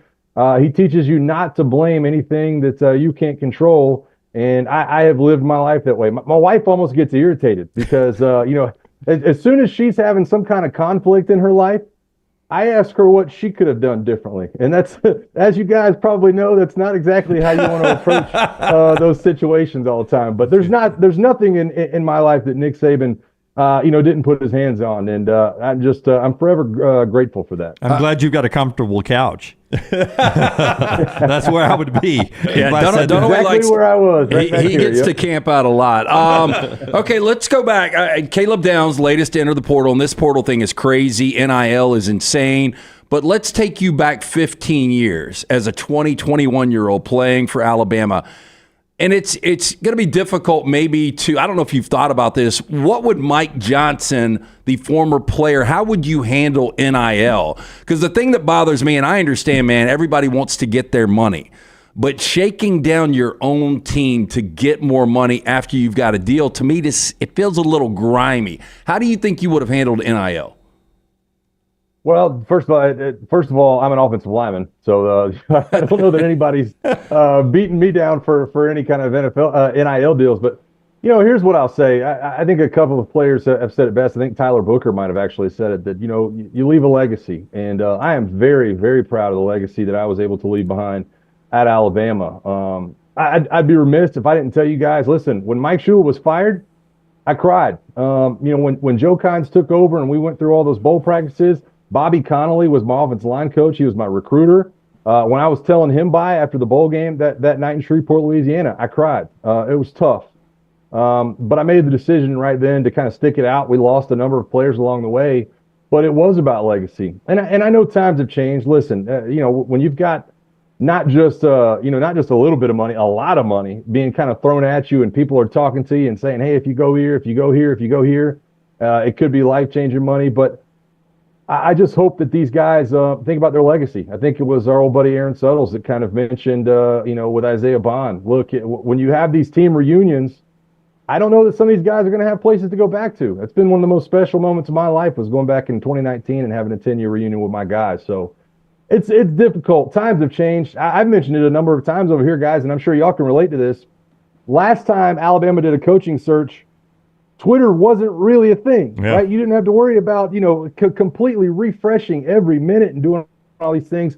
I can only imagine what goes on in these players' minds, but it's a different time. It's a different place. I understand they've got to do what's best for them, but the Alabama community is a place that'll support you if you have that allegiance to it. So I'm very, very proud of the legacy I left behind. I'm interested, though, for you alums. You talk about a legacy. Y'all built one here at Alabama, but you also built it with Nick Saban. So your love for Nick Saban is one thing. How do you think a lot of these players that won all these championships will feel about Alabama? Will they continue to come back and support Alabama, or do you think it was so tied to Nick Saban? Because I'm not an idiot. I know you sometimes you go to a school, but a lot of times you're going to the coach or the person that's recruiting you. So how do you think all of you guys who are Alabama greats tied to Alabama through Nick Saban, how are you going to feel about Alabama moving forward? Well, I think it's probably an individual question more than anything, but I know the guys that I keep in contact with still this day. I mean, I can't tell you how many times I've talked to guys like Preston Dial and Corey Reamer and John Parker Wilson and Brian Selman and Brad Smelly. I've talked to those guys a number of times over the last week and a half, and we still have a lot of pride in what we were able to accomplish and what we've done. I think things obviously started changing 3 or 4 years ago. Guys coming in, guys going out. I mean, listen, I'm still dumbfounded over the running back from Florida that's going to Georgia. I can't imagine that, being a part of the legacy that I had at Alabama, where I can't imagine a guy going from Alabama and going to Auburn or vice versa in the middle of their career. So things are different, but I know for me, I know for the guys that I keep in contact with, we're still extremely proud of where we come from and what we're able to do. I think this is a bigger conversation, right? I mean, how many times has it been brought up in the last couple of weeks about what Saban did for the university and how many out-of-state students are coming to Alabama? I think that's a bigger conversation inside of the team. Where were you recruited from? Are you from California? Are you from, South Florida? But a lot of the guys I played with, Julio Jones, Andre Smith, a lot of those five-star guys from Alabama. So they still carry a lot of pride either way. And I'm the same way. I think a lot of guys still have pride in that program and what we were able to build. Mike Johnson is with us. Mike played for Alabama and the Atlanta Falcons, now 92.9 The Game, does the morning show over there. And he's with us on the JohnstonRVCenter.com hotline. You can follow him on Twitter at MPJohnson79, at MPJohnson79. I know because you and I were texting about it, in the process, I think you had been told it was Kalen DeBoer. You were aware of that, and you were hinting, without saying his name, you were very excited about the hire. Since it has been made known, your thoughts on Kalen DeBoer at Alabama? Well, listen, I tweeted out the day that Nick stepped down that I thought that Dan Lanning was the guy, just because I think obviously he has that obvious ability to recruit, and he's been given everything he could possibly ask for up there at Oregon, and I think the conversations have been very interesting, right? That Jimmy Sexton does such a good job of stirring this pot and making all these guys seem like they're part of the process. Dan Lanning obviously puts the video out, says he's staying at Oregon. Hats off to him. I know that his guys were excited. But the next guy that entered my mind was Kalen DeBoer. I mean, it's just not very often, guys, and I think once you kind of back out of it, that you have a guy that coached in a national title game one week and that comes to your university a week later, and it doesn't happen. He obviously understands the X's and O's. I'm very, very excited about the brand of offense that he and his staff can bring to Alabama and kind of reawaken some of these things and put different eyes on it. But I'm very, very excited. It's not just a splash hire to me. It's a guy with substance. It's a guy who kind of built himself from the ground up, much in the way that Nick Saban did. And, he started at small schools and NAIA and worked his way all the way up because he's a leader of men. And he seems to be a good guy. I know there's been a number of guys that I know that have personally talked to him and are very, very excited about the direction of the program. So you're right. I heard it at a very early hour last week, and I couldn't quite let it go on the socials, but I was so excited. I put out an LFG and a Roll Tide, and I actually have one of our other hosts from the station that went to Washington and immediately poked his head around the corner, and he was like, "Please tell me that's not what I think it means. Please tell me that's not what I think it means." And I just gave him a smile. I said, "Look, man, I feel for the Washington people, but I know that Bama's got the right guy in place." Yeah, Mike, roster retention seems to be a problem, at least right now, for Alabama and Caleb DeBoer. But if he can get this, back out of the ditch and retain a lot of these guys and even get some guys in the portal, what is a realistic expectation in year one for Caleb DeBoer? Well, that depends on who you ask, right? I mean, if there's some Alabama fans that think anything less than a double-digit, a win season, a 10-win season is a loss. I still have to see the way things shake out, right? And obviously, it's still some of these transfers coming from teams that have, done some different things with their coaching staff. Guys, one of the biggest things in all this for me, we talked about this morning, if Jim Harbaugh leaves Michigan, it's now open season up in that direction. And so there's going to be a lot of players still left to kind of play this thing out. I want to see, who kind of lands where. But I think if you're Kalen DeBoer, if you're Alabama, if you're Greg Byrne, a 10-win season is the mark. I'm not necessarily going to say that you have to win the West, but, hopefully 10 wins can get you close. Obviously, the West isn't even really a thing anymore. I mean, going to the SEC championship game. But, it's hard to say at this point. There's so many moving pieces. Who's going to come back in? I know the Washington center kind of hit the portal the other day. People keeping eyes on him. What's left to come about this roster? I think it's just too tough to tell. What are there, 23 days left in this transfer portal as far as this thing goes? So there's still so much to be said. But I would say a good benchmark is going to start with a 10-win season. Going to be tough to do with that schedule, though. So we'll see how that plays out. But I think that's where he has to be aiming in year one. I mean, 10-2 was realistic with Nick still the coach with that tough schedule. So that's a lot to ask. I would say this, and you lived through it. And I thought the best thing, Alabama did probably for the first time, because they never really did it with Mike Shula. They got out of the way and they let Nick Saban be Nick Saban.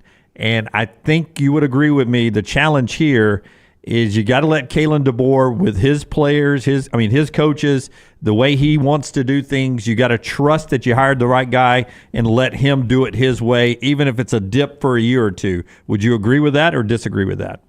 I don't think there's any doubt. You guys have been around Nick Saban as much as I have, and I think the challenge for Nick is going to be not knocking on Kalen's door and just say, "Hey, did you think about this, or did you think about that, or have you called this guy?" Because I think Coach Saban's going to be a great resource, and I know he's got his eyes on things around college football and what he wants to do for the next step, and he'll be eventually moving to the stadium.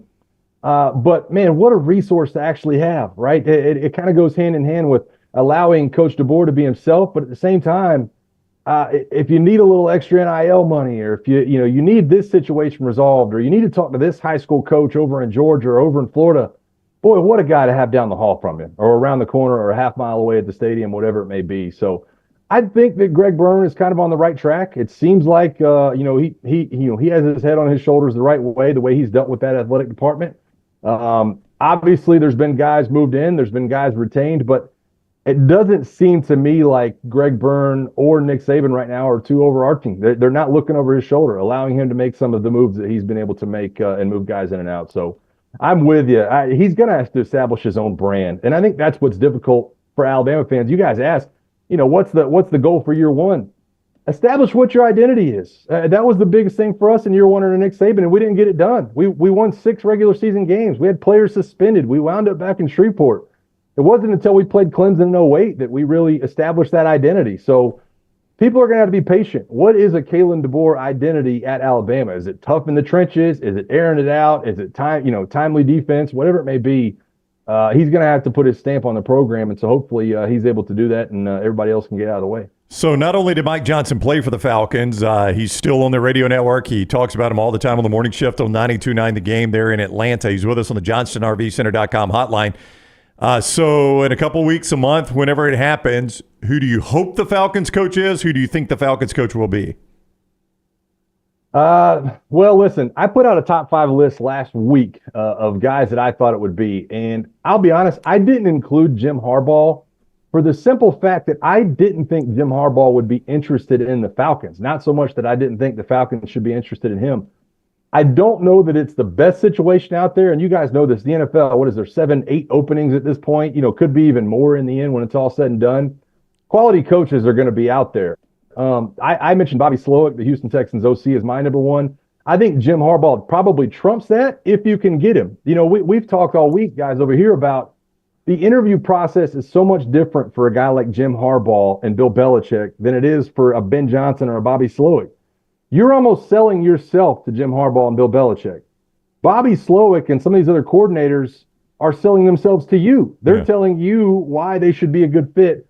I think there's still so much left to be worked out. A lot was made over in Atlanta about the fact that GM Terry Fontenot was not at the press conference when they fired Arthur Smith. He wasn't even in the building. He was in Flowery Branch while they were downtown holding this press conference. So how much power does he have? How much power does the new coach want to have over roster management? And what is the plan at quarterback, I think, is the question everybody's going to have. So I would love Jim Harbaugh.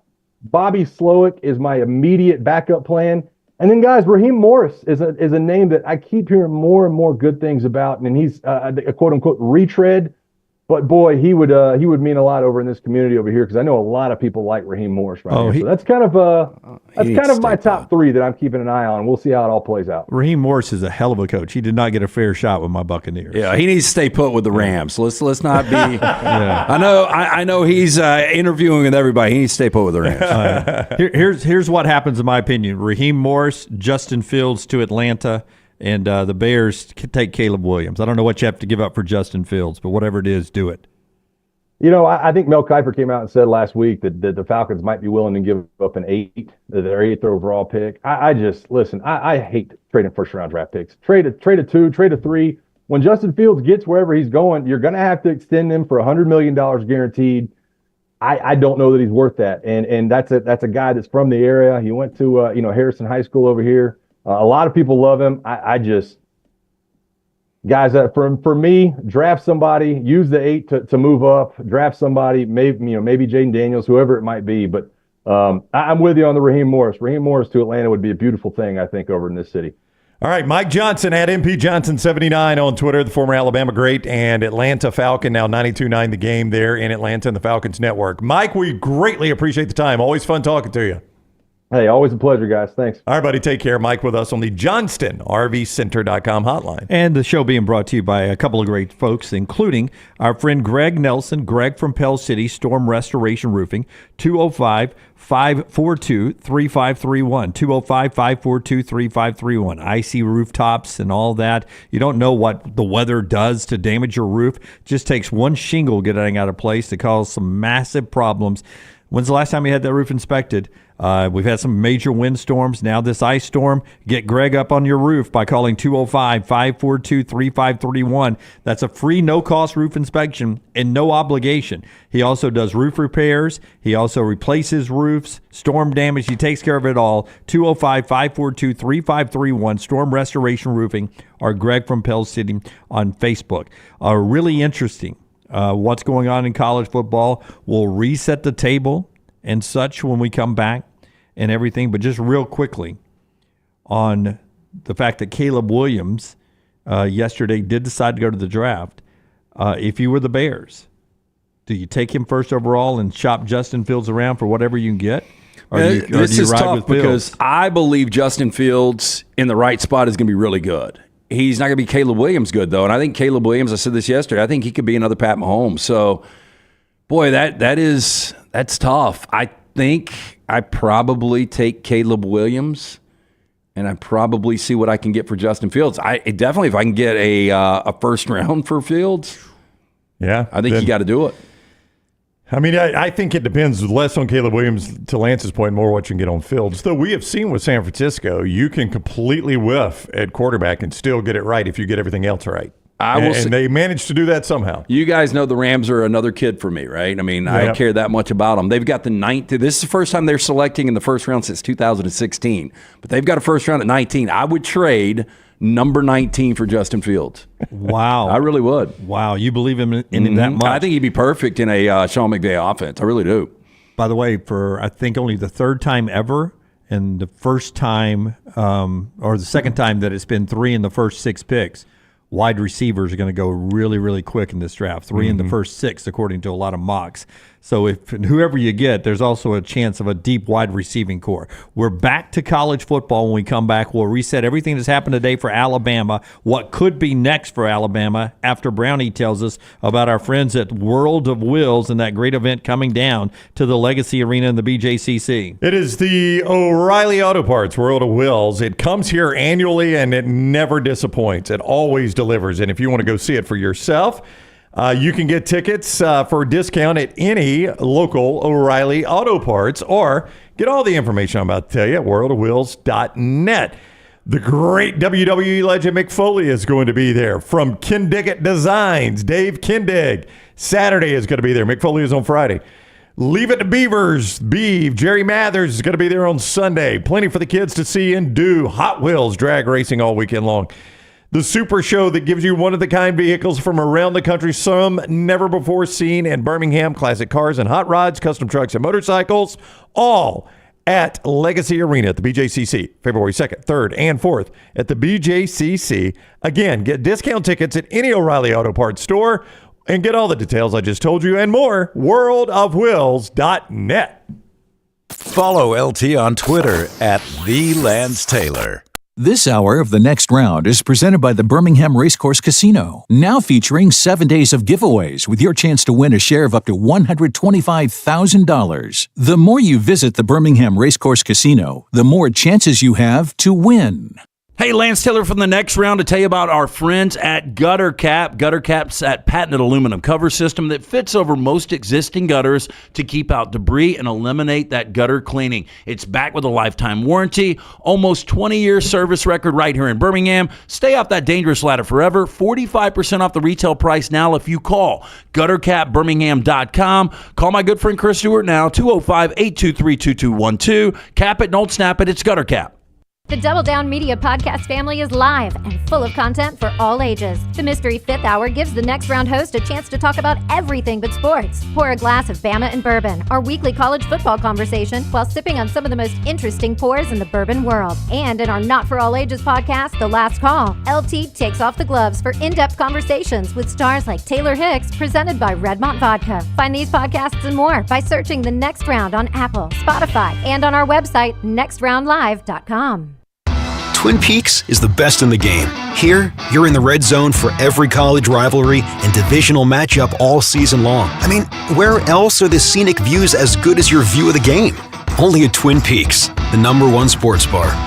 Start your day online with our website, nextroundlive.com, the latest videos, podcasts, and college football stories. It's also a great way to stream the show or shop in the Next Round store. Stay connected by visiting nextroundlive.com. That's nextroundlive.com. Legacy Credit Union has the ultimate game changer for your finances. With Engaged Checking, you can earn 3% APY on balances up to $15,000. You heard correctly, 3% APY. But it's not just about scoring with high yields. With Engaged Checking, you can get paid up to 2 days early. That means your paycheck, Social Security, tax refund, you name it, you get it early. So stop sitting on the sidelines and get in the game with Engaged Checking. Sign up today at LegacyCreditUnion.com or visit any 9 Greater Birmingham area branches. APY is annual percentage yield. Terms and conditions may apply. See Credit Union for details. Federally insured by the NCUA. The Next Round is so much more than the show you get from 9 to 1 each day. So make sure to head to our official YouTube channel at Next Round Live and subscribe to get all of our latest content. We, of course, have plenty of specialty content and shorts based all around the sports in the heart of the SEC. But we also talk pro sports, gambling, lifestyle and entertainment, and so much more. It's the Next Round YouTube channel where you never know what you're going to find next. Subscribe now to see the latest content and get notifications when we go live. That's at Next Round Live on YouTube. It's the O'Reilly Auto Parts World of Wheels, February 2nd through 4. See customs, classics, and feature movie cars. Meet WWE legends and TV stars from Leave It to Beaver and Ken Diggett Designs. Get your discount tickets today at O'Reilly Auto Parts stores. Details at worldofwheels.net.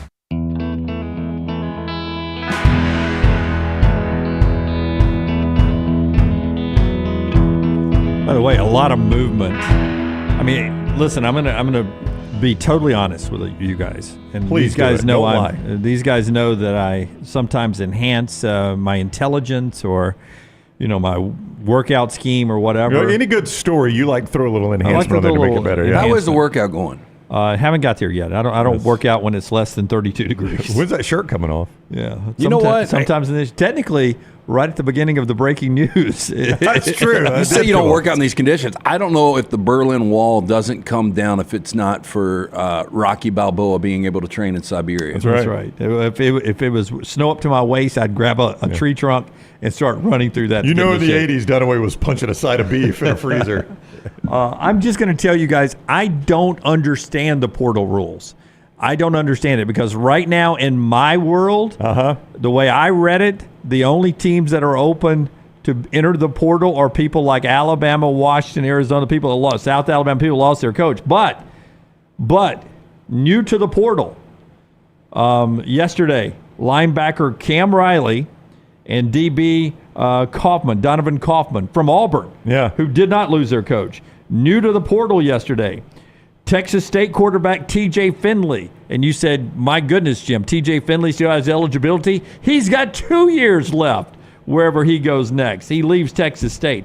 So do I know how the portal works? No, you do not. I do not. I do not know. I mean, were these guys already in the portal and we're just now reporting it? I don't know. Less than me not knowing about portal news, how in the world does TJ Finley still have eligibility I've got that left? for you. I'm glad you asked. Yeah, and it's weird because Talia Tagovailoa, I took a shot at the guy going to the NFL, but I didn't realize he was denied that 6 year of eligibility. Nor did I. Because of 5 rogue snaps in 2 games in 2019. Yeah, and Nick Saban in Alabama wrote letters to the NCAA saying, hey, we screwed up. So one of our analysts didn't count 2 snaps in the Duke game, which is why we played him in that other game. And that's how we screwed up. So ridiculous. And it was our fault. It wasn't his fault. And meanwhile, there's some kid getting a 7th year somewhere. The Oklahoma quarterback, Casey Thompson, right? Yeah. He's back at Oklahoma. He's getting a 7th year. I think, and you can correct me if I'm wrong on this, it was one punt in a Tennessee game that is keeping Will Reichard from having another year of eligibility at Alabama. That's how crazy this is. Wow. Hey, just for the record, By the way, it's a good time for him to go. Stock's really high. Probably get a nice contract. He's married. I love Will Reichard. I wouldn't come back and damage what I did this year. So two 50-yard kicks in the Rose Bowl. You might have a more solidified number, but as of a week ago today, do you know how many guys were in the portal in the FBS? Oh, I wouldn't even know how to guess. When you factor Alabama in now, well, that's just 25. 1.7 million. No, but it's like that national debt ticker. It just keeps ticking. It's a constant spinning wheel here. Okay, so this is before Nick Saban retires. It's 1 week ago today. 2,253 FBS players were in the portal last week. So it's probably 2,500 right now. So explain to me how TJ Finley, who's been doing this longer than Mother Teresa, has any eligibility left. Freshman year at LSU was the COVID year, 2020. So he played that whole year, was impressive, and he didn't count. Yeah, it did not count. Okay. I would have thought he was in before that. So, all right, I'm sorry. 2021 to Auburn. So he goes there, plays some, blah, blah, blah, blah. 2022 doesn't play more than 4 games at Auburn, redshirt year. 2023, Texas State, breakout year by his standards, and now he's in the portal. So it would be his 4th different school wherever he lands, and his 3rd transfer, and he's got 2 years. He's got 2 years left. 2 years of eligibility left. So he can go somewhere and then transfer again.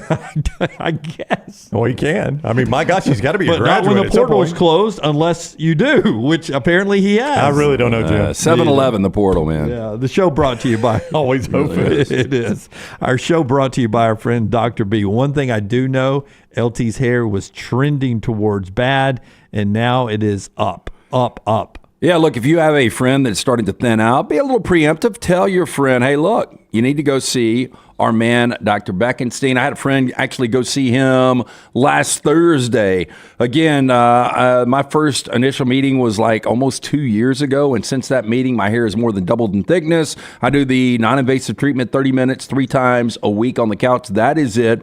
For more information, t3hair.net. For more than 20 years, women and men have turned to Dr. Beckenstein for a range of cosmetic and reconstructive procedures. He will use that experience, his advanced training, and genetic testing to help his patients fully understand the procedures they are considering. Call Dr. B today, 205-319-0316 or t3hair.net.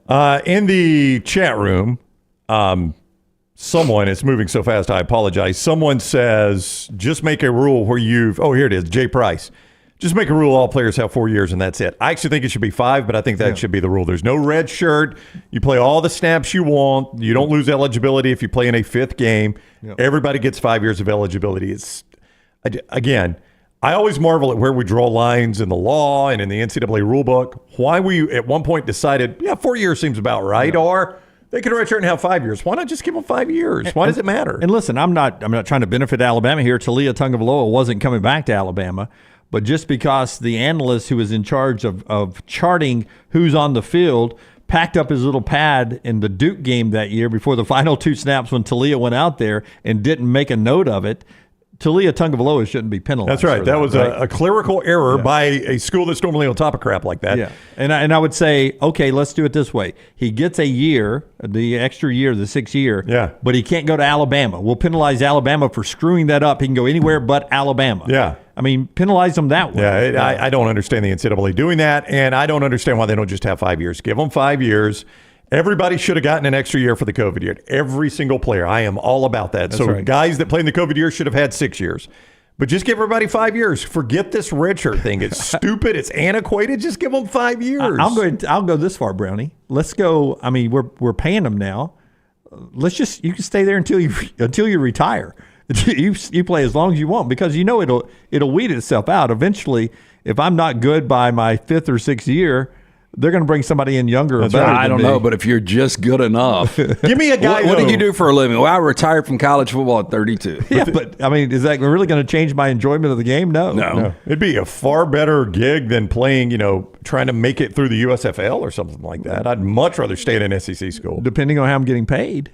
You know what I'm saying? Yeah. Now, there need to be some guardrails that incoming freshmen, girls on campus, will have to stay away from the 32-year-old long snapper. Now, I think they should have to be pursuing some sort of education, too. I would at least say that. I mean, they've at least got to be in graduate school or trying to get their doctorate. That's what Mac Jones could have got his doctorate. Yeah. Like a couple of years ago, it looked like Mac made the right decision. But now if Mac was making $1 million a year playing college football. He wouldn't have won the quarterback job the next year at Alabama. Bryce Young would have beat him but out. he would have transferred out and he could have gone to Notre Dame. Yeah. Well, that's what you would get. You get a lot of even more transfers. Yeah. Mac Jones at his 6th school now. He'll be quarterbacking Oregon State. All right. So here's the scene last night. And by the way, I had been told this wasn't happening last night. So I was surprised when this happened. Would you have been there? Well, Little T and I were going to go over. Now, this was before the ice storm came, but Little T and I were going to go to the Alabama basketball game with Missouri because we thought Kalen DeBoer would be introduced. And then we were told it was being delayed a little bit. And by the way, better crowd than I thought it was going to be there last night. 3,000 students, pretty good-looking crowd down there. But Kalen DeBoer grabs a microphone and says this last night at Coleman Coliseum. I feel like I know where I should be. It's right over here, right? I know where to find you. I know where to find you. Hey, it is so awesome to be here. It's happened really fast. We got a lot of great news coming out, whether it's recruiting, our staff. Can't wait to ingrain myself in this community. What a special place. What a special place. The standard is Alabama. The standard is Alabama. Can't wait to be here. Let's keep supporting all of the athletic teams. Roll Tide. I'm telling you, the guy is so comfortable in his skin. It's a shame that the roster has left where, I mean, I don't know what to expect next year with this roster, but he seems to be really good at what he does. Yeah, I mean, it's really incredible, too, when you look at the ascension. I mean, this guy's been doing it for a long time, but the level he was doing it from Sioux Falls to Fresno just 3 years ago, and now going out and literally holding court there and being – and I'll say this, I really don't think the guy's got an ego. It's just a quiet confidence, but he's in control, and the moment's not too big. No, I mean, I don't know what the good news he was teasing is, and I don't think it has started today. So we'll see what he's talking about. He did say in recruiting. He didn't say anything about putting a bolts on the recruiting portal door. Yeah, he did say that, but I mean, it has been I can't imagine being Kalen DeBoer right now. You've taken a job that was expectations-wise going to be difficult to begin with. You're in the process of trying to hire a staff while many key players, not every one of them, I don't want to characterize it as every key player because that's far from the truth, but many key players have decided to hit the door, and you wonder if you even had a legitimate shot to save them. He didn't with Isaiah Bond. He had no shot at Isaiah Bond, period. I mean, that thing was done before the ink was dry. He was going for catches in a better quarterback situation. I mean, that was, you lost that one. I mean, I'm assuming he had a fair shot with Caleb Downs. It appeared Caleb Downs at least gave him the opportunity to sell him on staying at Alabama, or for Alabama to show him financially that they wanted him to stay. I'm going to work under that assumption until I've heard differently. But I mean, you got to feel like some of these guys, I had no fair shot. How am I supposed to? So for instance, the Ricks kid barely played, right? Yeah. You tell me he's going to be really good. Does Kalen DeBoer know that? Well, how would I know? I only know because of the stars beside his name. But if I'm Kalen DeBoer, have I had time? Like if I get the job, we've done the announcement, I've done the press conference, I'm back in the Malmore building, and here comes the Ricks family. Hey, here's what we want to stay. I've not even watched film on this guy. Yeah, but one of your biggest resources, and he said it at the press conference, is Nick Saban. I would hope. So would you not trust Nick Saban? Go through the list. Hey, look, we've got an hour and a half. Let's quickly go through this. You tell me where you think these guys Ricks are. wants $350,000. Is he worth that? And if I was Nick Saban, I'd said, I'll make it easy on you. If they were on my roster, you want to keep them on my roster. Yeah, but at what price? But here's what you could do if you're Nick Saban. When he got on that plane, you could have made the call and said, big favor here, but can you itemize what the top value for each player is? You give me, if money were no object, Nick, you give me the maximum amount you would be willing to pay everybody from Caleb Downs all the way down the roster. Okay, let's say it was $750,000 for Caleb Downs. It doesn't matter what price you say to Caleb Downs. There's going to be at Texas, at Georgia, there's going to be bigger collectives that are going to overpay to get these Alabama players out. There's no doubt. I mean, you were going to have to outbid. Yes, it's two birds, one stone. That's right. Because we'll be in Dallas at SEC Media Days. That's where it is this year. That is correct, Jim. We'll be in Dallas at SEC Media Days. I already got my first 2 spots on who I'm voting for to win the SEC. It's Georgia 1. It's Texas 2. I already know. Oh, you've already got the vote in? Georgia, Texas. I don't know who's 3 on down, but I know it's Georgia, Texas. Look at the roster. Jim's in for Georgia and Texas early. Georgia 1, Texas 2. Yeah. I'll fill out the rest later on as soon as I get my Lindy's. But you know what I mean? But you get my point. He's not even had an opportunity to evaluate this roster with his own eyes. I mean, now I would trust Nick Saban, and I think Kalen DeBoer would. Is there any sort of write-off for NIL? throwing into the NIL? It's unclear. So I think all of these schools have a 501c3 that you donate to. But then the IRS stepped in very quickly on this and said, hey, not all of this, just so you can pay players, is going to be a tax deduction. Yeah, the only reason I say this is, what was the number last week when you said Nick Saban has earned his players $2.2 billion? That's what I said. If his players are just tithed 10% to Alabama football. Not even 3%. Yeah. And if they could write some of that off, I mean, you want to get this thing out of the ditch quickly. Yeah, but see, that's what I was asking Mike Johnson. Where does the loyalty lie for these great Alabama players? I mean, have they been trying to keep this roster together? I mean, most of them still play in the NFL, the NFL playoffs, but I mean, are you trying to keep this roster together, or were you there because of Nick Saban and the pathway to the NFL? Hey, JT83 makes a good point right here. He's like, one thing that might spice up Alabama's portal is if Nick Saban made a very, or not portal, but collective, is if Nick Saban made a very public, large donation to it to say, we have to have this. I'm not the coach anymore. I couldn't really do it when I was the coach. I can do it now that I'm private citizen Nick Saban, and Alabama has to have this moving forward. Now, he says, I don't know if Saban would do it on principle. Well, I wonder if Saban did this. Just, hey, look, I'm going to show you guys how important this is. Caleb Downs, what do you need? 1.5? I'm paying for this player. You guys need to jump on board. I'm a booster now. I'm not even head coach Nick Saban. I'm a booster, but I know how important he is. I'll take care of Caleb, but now Bama fans, it's on you to take care of the rest of the roster. I do think by the fact that he's keeping an office there and will have some role prevents him from doing that. Okay, you can get rid of that office in a hurry for $1 million. I know we've joked about. I know we've joked about that a little bit, that he could actually be the biggest contributor now. You remember when it was a big deal? R.C. Slocum's got a corner office in A&M, and they're giving him $1 million to be a lifetime advisor. Money's changed. Yeah, it has. It really has. It is a changing time in Tuscaloosa. I think it was J.A. who said, I think we need to all back away from the ledge. We're going to be okay at Alabama. Going to be okay. Maybe a little bump in the road. Meanwhile, Ralph Russo, AP, says, I feel like I'm watching Alabama fans get off a cruise ship. They've been in paradise for 15 years, and they're back and having to go to work on a Monday. And it feels like it does outside right now, colder than a well digger's hickey. Like they're walking off the cruise ship, and they still have their shorts on. It's 13 degrees. Oh my gosh! It's Sunday evening. I haven't worked for 15 years, and now I've got to go to work tomorrow morning. Don't even know where my keys are. I got to put a tie on. What the hell is going on? Insanity. Okay, Brown will reset the day for us right here, and I guess the top story is Caleb Downs. I think that's your top story. And do I need to reset it right here or the next? Right here. So Caleb Downs is in the portal. Alabama is continuing to build their coaching staff. Caleb Downs obviously was heavily recruited by a number of teams, but his secondary recruiter in Tuscaloosa is now on the staff at Georgia, where his primary recruiter remains in Will Muschamp. T-Rob was the secondary recruiter. His primary recruiter in his recruitment to Alabama is now co-defensive coordinator at Auburn. So I think those are a couple schools to watch there with Caleb Downs, who's very close to Ohio State as well, who has had a boy. I'll tell you what, Ohio State's offseason has been incredible. Can you imagine if they had Caleb Downs? Yeah, and look, there's a good shot that could happen. Yeah. I think if you're an Alabama fan right now, if you were told he's not going to play at Alabama again, ship sailed, go to Ohio State. You'd say, okay, I'll let him go to Ohio State. I actually saw that in the chat room earlier. They're like, hey, buddy, you'd look good in the old garnet gray. Scarlet. How good do you feel about Georgia?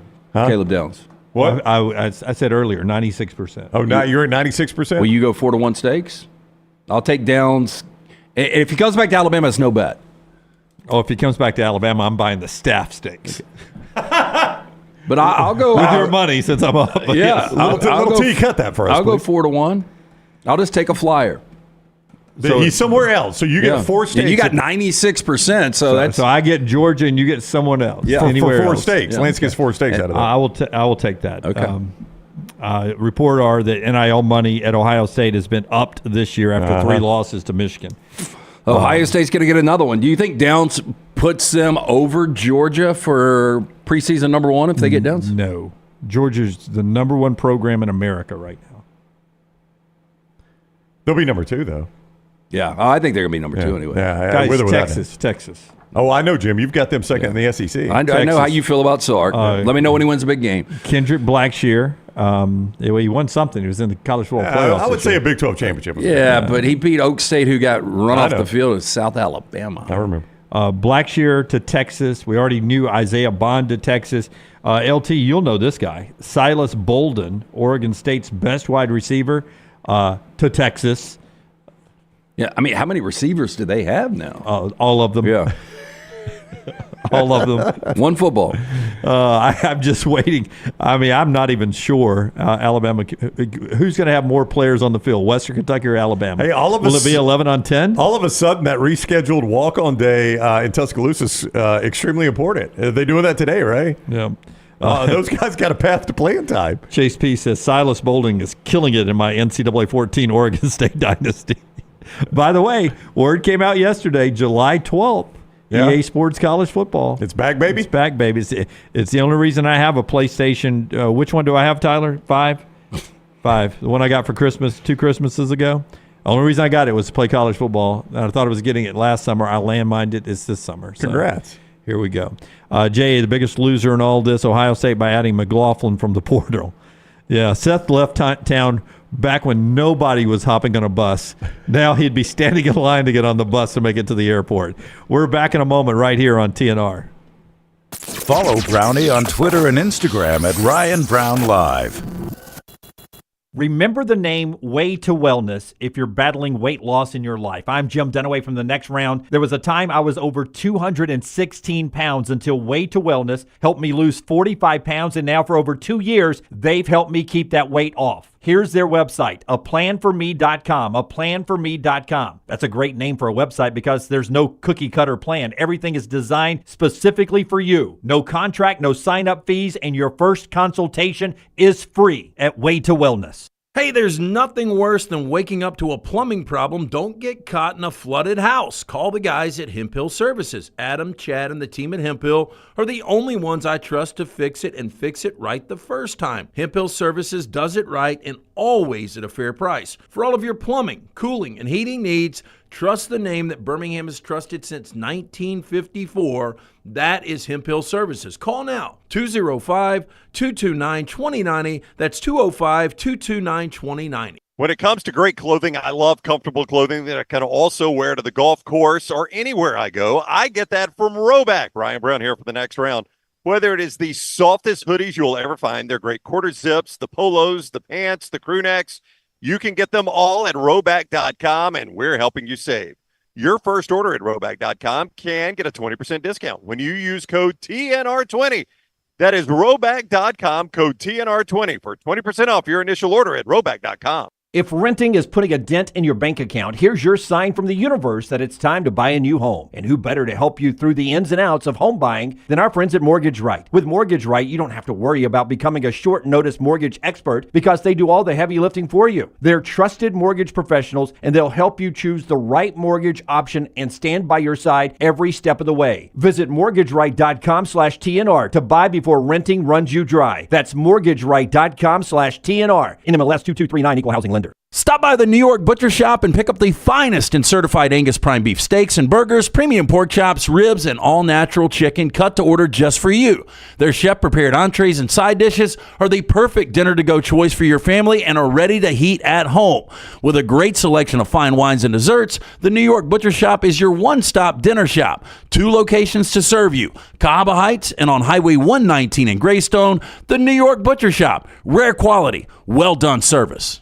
Hey, Ryan Brown here from The Next Round. Do you want to help pay for my kids' college and look great while you're doing it? You need to go to The Next Round store. Everything from hats to short sleeve and long sleeve t-shirts, sweatshirts, hoodies, zip-up hoodies, and much more. And we're adding new things all the time. Why would you not want to see my kids get a great college education and look great out in the public while you're doing it? Get the gear we wear all the time on the show, and there's only one place to get it. nextround.store. That's nextround.store.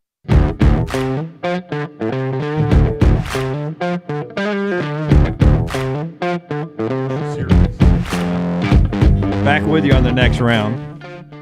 By the way, our mybookie.ag betting lines for the college football playoffs this weekend, not college football, NFL playoffs down to the final 8. 2 games Saturday, 2 games Sunday. Saturday games look like blowouts, right, Brownie? Well, they do. I mean, now I would have to say the Steelers were the biggest underdog of week 1, but we had some blowouts with some games that were supposed to be at least by the Green points Bay spread was close. supposed to be a blowout in Dallas. Yeah, and it was. Yeah, it was.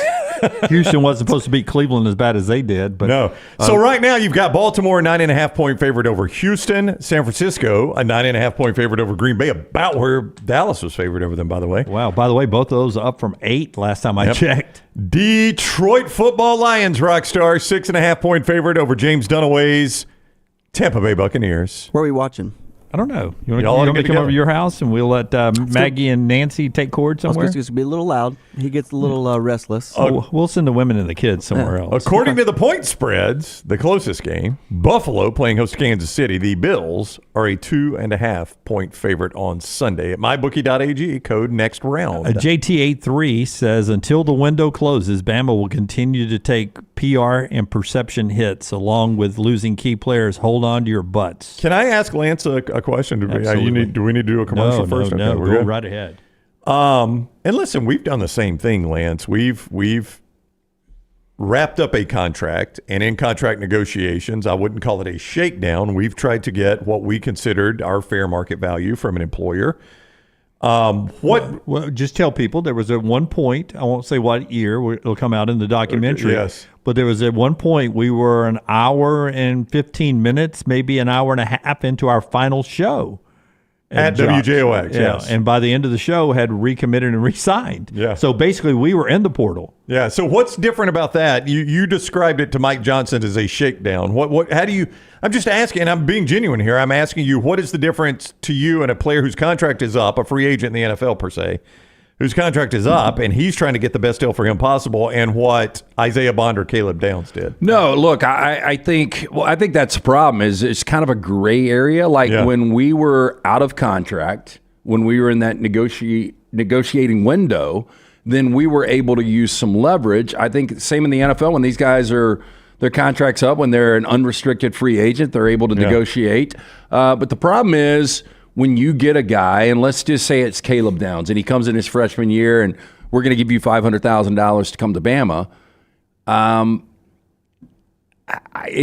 don't know. It just feels a little bit different. I mean, what is the contract? I don't know what the contract is. Is it a 1-year contract? There's no contract. And that, I don't think there is a contract. That's the problem. And that feels like, but now we're to the players have to become employees, which I'm 100% fine with. I got no problem with that. We gave you an opportunity to come play at the university. You started as a true freshman. Now you did an incredible job.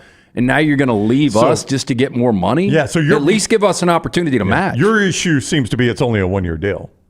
Yeah, well, I just think there's got to be better guardrails. Yeah, has to be. And like ours, it was black and white. Yeah, like we could only negotiate in a certain window. If we did leave, we had to do these certain things. Yeah. But in fairness to these kids, we were leaving on that one day because it was going to be more money for us, and we thought long term we'd have a little bit more freedom to do some things.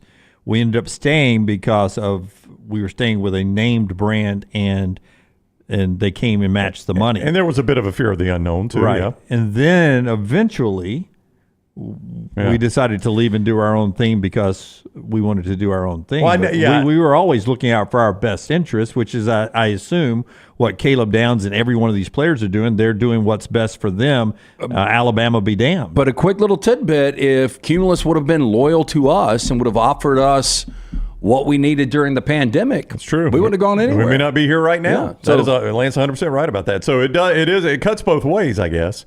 I just never felt as though I was shaking anybody down. I felt like we were trying to get the best deal we could get for eyes. And they were trying to get by.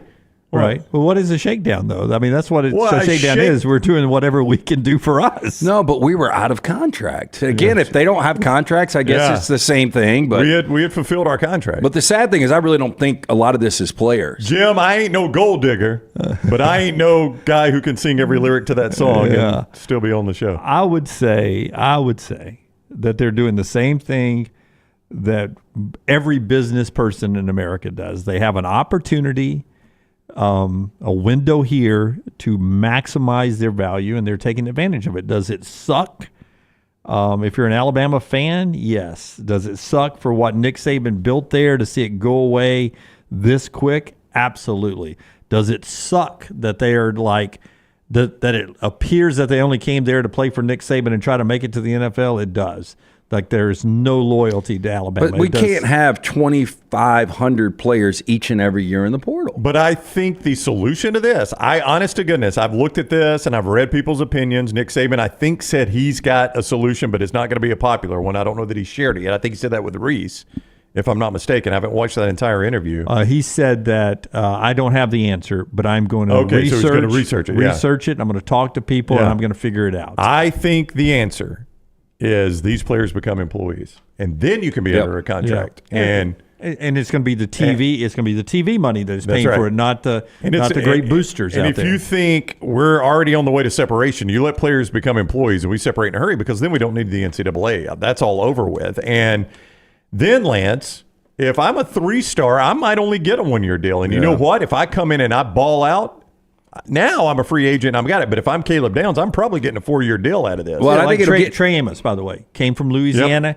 Alabama this year. He was on the field in every game, made big plays. That dude, and he's in the portal. That dude earned some money this year, right? In my opinion. But from Louisiana, he might have only been a 1-year deal in the future. But I think if this is going to be the case, if in fact we do make them employees and it's television money, you got to have a salary cap. And then I think it gets interesting because do you want to pay a quarterback 1.5 or do you want to pay a quarterback $300,000 and have, a really balanced roster? Yeah, but see, that's just going to take us back where we were. We're going to be cheating. People are going to be cheating. I think people. Oh yeah, you can't have a salary cap. I'm with Jim on that. I mean, there's going to be ways you get around the salary cap. There's going to be a salary cap probably, but. It just seemed like things we're going to pay you $1.5 million, but over here, but things were so much easier when we just cheated. No. They really were, right? But I could get somebody get Lunsford to work on that T-shirt, and we'll make it. It doesn't have to be crimson or white. We'll make it orange and blue. We'll make it every color you want to make it. Everyone needs one. Things were so much easier when we just cheated. College football was much better when we just cheated. Might be the way to go there, right? But it's cheaper too. I know. I think you could have a salary cap, and then the schools would have to be transparent what they're paying each kid. But you can't tell Caleb Williams that you can only make so much in endorsements. He ought to be able to make every dime he wants in endorsements, just like a professional athlete does. Yep. You know what I'm saying? No, I get that. I'm just talking about what the school directly pays. Right, what the school directly pays, and you could control that. But to Jim's point, what then stops good old State U from going to the local Chevy dealers and saying, hey, you love us. Yep. I got to take care of this guy. Y'all do an agreement with him. And Kevin says that you fall outside the salary cap, but then you find the endorsements. You find the side hustles, the endorsements. So there's always going to be a way around the rules. But I'm fine with that. I'm fine with a salary cap. I don't think anybody's going to. I just think you're going to run. Look, and again, I don't have a problem with these guys making money. I think it's fascinating. I like seeing what the value is. I like hearing what the deals these guys are getting. I just don't like the fact that there aren't guardrails, and I think eventually, this is going to run off really good coaches. We talked about Kirby Smart. Is he going to be around until 55? I say Is he no. going to be around in 7 years? I say no, too. Do you guys think Nick Saban would have coached another year if it wasn't for NIL? Probably. I think so. Yeah.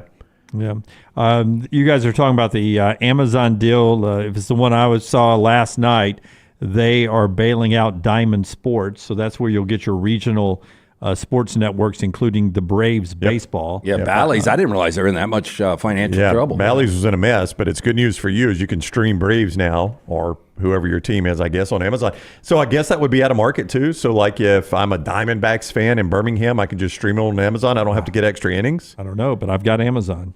Well, I know, and I would be interested in knowing that. Like, if Bally's has one of my teams out of market, now I don't have to get extra innings. I can just stream them on Amazon. Yeah, I don't know. It doesn't sound That's right. Interesting. Yeah, that's an interesting question. I'd like answers. Sounds like us taking some money out of somebody else's pocket. Major League Baseball's. Yeah. Still can't stream Braves on Prime, is what Jay is saying. So how are you ever going to get the Braves? I never thought it would be this difficult to get the Braves in Birmingham, Alabama. Thank God I'm not a Braves fan, but they'll be on TV a lot because they're the youngest, one of the best teams other than the Dodgers in baseball. So they'll be on plenty for you guys. Top of the hour, one more hour still to go here. The show being brought to you by the Birmingham Squadron. Hey, if you're looking for guys who play for the love of the game, it's right there with the Birmingham Squadron.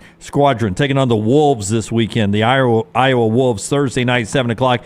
It is College Night at Legacy Arena. So you can purchase the Squadron College Night link at birminghamsquadron.com. Purchase your tickets on the Squadron College Night link at birminghamsquadron.com. Receive a free stadium cup and discounted beer and soft drinks right there on the College Night at Legacy Arena. It's Thursday night, 7 o'clock. First 1,000 fans also receive a full-size Squadron wall flag. $5 beers, and so much more going on with the Squadron. 7 o'clock Thursday night. Go see one of the best teams in the G League take on the Iowa Wolves, where the Wolves will score more points than the Iowa Hawkeyes in football. I guarantee you. Guaranteed. Top of the hour, this is the next round. Follow Dunaway on Twitter and Instagram at Jim Dunaway. What are you waiting for? It's non-stop gaming action at Birmingham Racecourse Casino.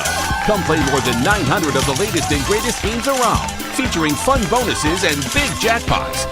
You can wager and win on horse and greyhound races from all over the world. There are more ways to win at Birmingham Racecourse Casino. Birmingham Racecourse Casino, located off I-459 exit 31 Derby Parkway. Must be 21 or older. When it comes to great clothing, I love comfortable clothing that I can also wear to the golf course or anywhere I go. I get that from Roback. Ryan Brown here for the next round. Whether it is the softest hoodies you'll ever find, they're great quarter zips, the polos, the pants, the crew necks, you can get them all at Roback.com, and we're helping you save. Your first order at Roback.com can get a 20% discount when you use code TNR20. That is Roback.com, code TNR20 for 20% off your initial order at Roback.com. Man, I love a good meal. I'm Jim Dunaway. A good meal is what you get with my friend Sterling at Champy's Chicken on Highway 119 in Alabaster. We're talking great southern fried chicken, wonderful sides, hand-cut chicken fingers, po' boys, and those Mississippi Delta recipe tamales. You got a perfect menu for everybody. Champy's Chicken is perfect for watching the big game, or taking a meal to the lake house, down to the coast, or stay in the restaurant and dine in a great atmosphere. It's all made fresh to order right there on 119 in Alabaster, Champy's Chicken. Storm season is here. Make sure you have a plan of action in place right now. Greg from Pell City and Storm Restoration Roofing should be your first call when storms hit. Insurance companies love working with Storm Restoration Roofing because of Greg Nelson's name and reputation in the industry. When storms hit, call Greg Nelson. He's local, 205-542-3531. He's the home of the free no-cost roof inspection. Greg from Pell City on Facebook, 205-542-3531. It's Storm Restoration Roofing. Stop by the New York Butcher Shop and pick up the finest in certified Angus prime beef steaks and burgers, premium pork chops, ribs, and all-natural chicken cut to order just for you. Their chef-prepared entrees and side dishes are the perfect dinner-to-go choice for your family and are ready to heat at home. With a great selection of fine wines and desserts, the New York Butcher Shop is your one-stop dinner shop. 2 locations to serve you, Cahaba Heights and on Highway 119 in Greystone. The New York Butcher Shop. Rare quality, well-done service. Make sure to start your day at nextroundlive.com. Get caught up on the latest podcasts and videos from the live daily show, plus specialty shows such as the Mystery Fifth Hour. You can also learn more about the whole staff at Double Down Media, find all of our social media feeds, see the latest videos from our YouTube channel and gaming channel, plus find other ways to consume the show like the Next Round mobile app, which you can download direct from the site via your iOS and Android device. Make nextroundlive.com your homepage and stay up to date with everything from us here at the Next Round. Jim Dunaway, Lance Taylor, Ryan Brown, and Rockstar. Live from the Birmingham Racecourse Casino Studios, the next round, presented by Bud Light, is on now. Final hour of the show here on the next round. I feel like I got to jump in the chat room here really quick. I'm not, you can type it there anytime. I understand what you guys are talking about in the chat room, but I'm not sure you're talking about it with all the information. Aaron Suttles, you get with Bama and Bourbon. Good episode up as of Monday, the latest episode. You can get that on all of our platforms. His role at Yay, Alabama is to produce content, right? Yep. He provides exclusive content at Yay, Alabama. Okay. There are other people who run the money side of that, on who raises the money, who decides where the money is paid, this and that. That's handled by someone else who's in charge of that. Aaron got hired as an employee to provide content. Like if they came to Jim Dunaway and said, Jim, we need you to do 3 shows a week, and we need you to produce a video every week, a feature story on somebody, and we're going to pay you this much dollars. It's going to be your full-time job. That's what I would do. I wouldn't be in charge of doing anything else. I wouldn't be handling the banking, who makes what. I'd be doing my job providing the content. That's what Aaron does. He provides content. And I don't want to overstep the bounds, and because I don't know all the ins and outs. But yes, you are right. He was hired by Yay, Alabama to provide content. I know Aaron loves the university. He's all about this collective, and I would think that if Aaron had unlimited resources and he was one of the guys that was brokering the deals, he'd spend as much money as he could. But I've seen him described as the head of Yay, Alabama in the chat room, and that is far from the case. Aaron is totally incorrect. Yeah, Aaron does not run Yay, Alabama. Aaron is a content creator for Yay, Alabama. He just happens to be the one guy you guys know at Yay, Alabama. That's right, the name you would recognize. And the whole reason he was hired is, first of all, Aaron's very good at what he does, number one. But number two, I think they were looking at, what can we provide people for jumping into Yay, Alabama? If they just throw money in and they never get anything out of it, they don't know what's going on. So he's done some exclusive content over there. He does some ongoing content. That is his role with the organization. Kevin, take me back to 2008, 2009, and 2010 when I was on the Nick Saban show, and people used to always email me and bitch at me at how the show is produced. Our show needs to look better. It needs to do this, to do that. And I would write them back. I'm like, guys, that's not my job. My job is to sit there and talk to Nick Saban. I didn't run the Crimson Tide Sports Network. I just worked for the Crimson Tide Sports Network. By the way, never got a paycheck. Not one time. You never got paid to work for the Crimson Tide. Not the Nick Saban show. I never did. So you worked. Well, I for did Nick in for 2017. free. Yeah. But those 3 years when I was the host, never went, not one penny. Did it? Right. It was my NIL donation to Alabama back in the day. I would have to say now would be a bad time to go shake down Alabama for any kind of money, I would imagine. Yeah. If you're not a talented 5-star. Caleb Downs, in my head, I thought I was back then, Brown. Caleb Downs, defensive back. It's the lead story at ESPN, as you guys keep pointing out. It is the biggest story in college football today because he is the best safety in college football. I think he's the best freshman in college football. He's on his way somewhere else, it looks to be. He always has a chance to turn back around. But Georgia is a focal point. So, too, is Ohio State. Maybe some other schools get into the mix. He has a relationship with Charles Kelly, who is down at Auburn. T-Rob, Will Muschamp at Georgia. He was very close to Ohio State early on, so we'll see where Caleb Downs ends up. But that is a big get, but he is not the only guy who has left. 21 guys in the portal, and all 6, I don't think there's anybody left in the 2025 commitment territory. So that is where it all has gone down. Royal Payne says Bama is not paying Downs. Will get spent somewhere else. That money that Bama's not paying Downs will get spent somewhere else. I don't know where else you would spend that at this point. To me, Caleb Downs. I mean, I'll ask you when you show up on that roster. Is Jalen Milroe your number one guy? Is it Julian Sayin? I think if you did an Alabama player power rating, Caleb Downs is probably number one. Yeah. Well, it was number one for me. If you took position out of it. Well, even if you took, I think people, if you're like, you can have Caleb Downs, I don't know. A quarterback is always going to be outsized because it's such an important position. Touches the ball every play. So does the center, by the way, but the quarterback touches it at more important times, it feels like. But we ended up learning how important the center touching it every time was this year. Yes, indeed. And I mean, so the point would be, so if Alabama, if you're like, we're willing to offer Caleb Downs $650,000, and Ohio State's like, oh, we'll do $750,000. And Georgia said, I'll do $950,000. All right. So if you're Kalen DeBoer, you have to make the decision, or whoever is making this decision. $750,000. I could split that up into three $250,000 payments. I can't believe we're talking about this in college football. Three $250,000 payments and get these three guys, or I could pay this one guy $750,000. Which one do I want to do? Well, because money is not unlimited here. This is not Saudi oil money where they could just keep spending recklessly and it never catches up. No, Alabama cannot do that. Sark has that. Yeah. Alabama cannot do that. This is not unlimited money where they could just say, oh, sure, pay him $750,000. And then we've also got the three $250,000 payments you wanted for these guys. That's right. Oh, that's exactly right. I mean, you got to make those decisions at some point. Do I want one or do I want three? Yeah. And my point being, Brown, is this the time that you needed to overspend? Like there was no budget. Now I'm playing the PR game, right, with my money, and right. I don't want to do that either. But you've got to me, if you're going to spend, let's just say, on average, you're spending what's a realistic number that you spend on the whole roster every year? Normally, I don't know.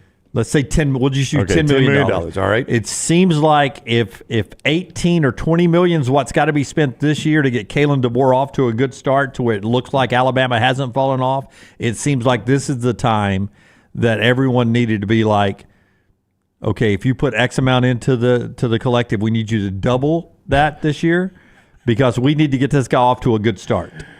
I mean, what's it called in the old Baptist church? A love offering? A love offering. We need a love offering for Kalen DeBoer. Guys, the McCamey family did not come here for free. It took them a lot of money to come off Sand Mountain and sing this show tonight. Let's pass the plate and get a love offering. That's what you want to do? I found this article on the history of what coaches have made, going back to like the Newt Rockne days, and we'll save this for another day because it's really interesting. But you've got guys in the portal that are going to be making, so Bob Stoops, when he won the 2000 national championship, Oklahoma doubled his salary. What do you think he was making before he won it and when he won it? In 2000? Yep. See, Saban reset the table in I'm gonna say this is gonna sound so stupid because the coordinator at LSU is making $2.5 million. I think Bob Stoops was making 1.8 and he got a raise to 2.5. Okay, so the average head coach in '98, the year before, was $417,000. The head coach? Yes. Are you kidding me? He was making $700,000, and Oklahoma doubled his salary to 1.4. There's a chance that Caleb Downs, 24 years later, is getting paid more after a freshman year than Bob Stoops did coming into Oklahoma and winning their first national championship in 15 years? Yeah. But can I make a further point on what you're saying, Dunaway? Okay. I got to go back to my big boosters and, to use the term we were using earlier, shake them down for more money, right? But you know what else I got to do if I'm Greg Byrne? I've got to pay somehow $12 million to Washington for the coach I just hired. I would assume that was a 30-day payment because they've already spent $5 million of that to buy out Jed Fish. I'm sure Greg Byrne has pushed it as far down the road as he can push it, whatever that number is. But at some point, I got to cut that check, right? Yeah. And on top of that, what you doing? You pulling out your credit card? I'm sure Greg Byrne was like, "Hey, just run it real quick." And if you want to go half and half, put half on the yellow one, half on the red one, real quick. But on top of that, you know what else Greg Byrne got to do? He's got to pay all these guys that aren't working at Alabama anymore that had something left on their contract, and I'm sure there are a few of those, don't you think? And pay the contract to the guys that had something left on their contract at Washington.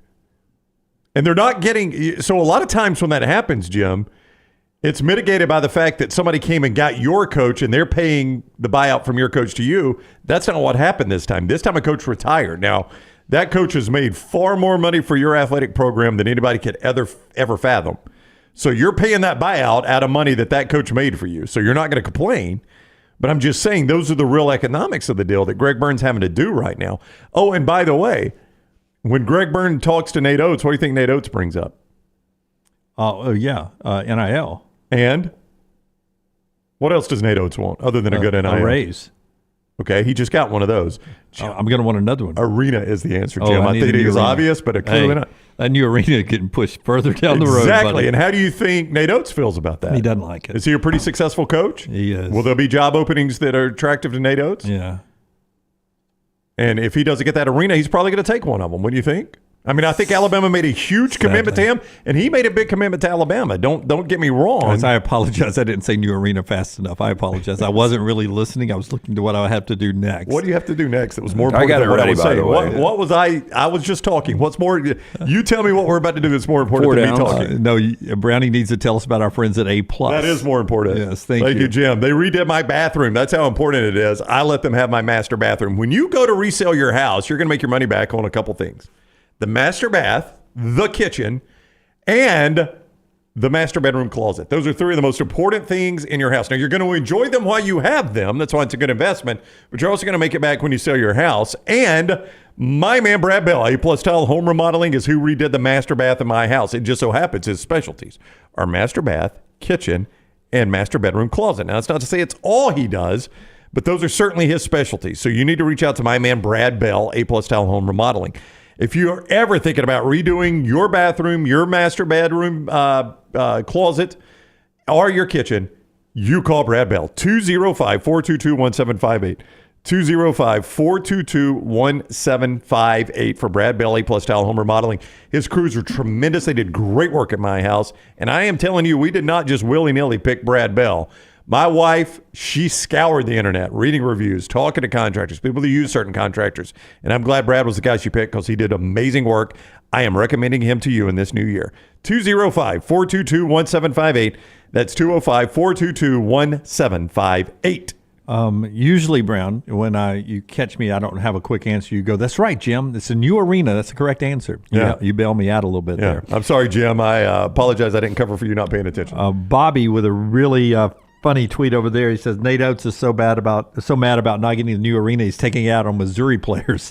Hey, you want to hear an amazing number? And I just want to, because Nate Oates got brought up. He got win number 200 last year. That is right. Or last night, 200. Yeah. Over 100 at Alabama. Has Wimp pissed on that one too yet? On social media. What was the one Wimp was pissing all over? That was the fastest to 100 wins at Alabama. Oh, okay, yeah. And Wimp was like, he ain't played as many games, or he's played more games than I played, or something like that. Well, Wimp was all wound up about it. So the most wins in NCAA history, Mike Krzyzewski, who just retired a couple of years ago. Okay. It would take for Nate Oates to surpass this 20 wins for 50 seasons. 20 wins for 50 more seasons? Yeah. Well, he's got two. How many does Krzyzewski have? 1,202. Dang. You think he's got 50 20-win seasons? Not without that arena. But Nate He's had going to have to get that 30. arena. Nate had 30 last year. How many 30-win seasons does he need? Well, he cut it in half, 15. My gosh. So if he gets that many. 15 number one seeds in a row is all he needs. No, that's not even right. Is that right? I don't know. I'd have to do the math. No, a lot more than that. Well, I was projecting around 22. But 20 wins for 50 seasons. It's pretty crazy. Of course, he'd have Jeff Bezos money by then. He would. Yeah, he could build that arena out of his own pocket. Hey, before we get to 4 downs, Rockstar, can you give me cut 3 and 4? Last night, Alabama won. They beat Missouri. They're 4-0. They're tied, will at least be tied for first place going into the weekend in the SEC. If Auburn wins tonight, it'll be co-leaders. Auburn at Vandy tonight. Here is Bruce Pearl about the trip to Nashville and the Vanderbilt Commodores. Vanderbilt is right now sits at the bottom of our league, and all I can do is see them in a 2-point loss at Memphis, and being in a last possession or 2 game against Alabama. Watch them go on the road to LSU and beat and compete and be in the game the whole time. Watch them, in a close game with Ole Miss at Ole Miss. And knowing that last year we went there and got beat, I'm going to remind our guys that prior to us having won 5 out of the last 6, we had lost 13 straight to Vanderbilt. By the way, Auburn's won 9 straight. Them and Arizona are the only 2 teams in all of college basketball that are in top 10 offensive and defensive efficiency, according to Ken Pom Brown. That's rare air that Auburn and Arizona are in. And I tabbed Arizona as the team to beat earlier this year, Auburn statistically right there with them. Not to take anything away from what Alabama and Auburn have done, and I think Auburn wins tonight to remain undefeated, and both will be 4-0. Not to take anything away from them being 4-0. It is an accomplishment. Auburn is wearing people out. Alabama has at some points worn people out.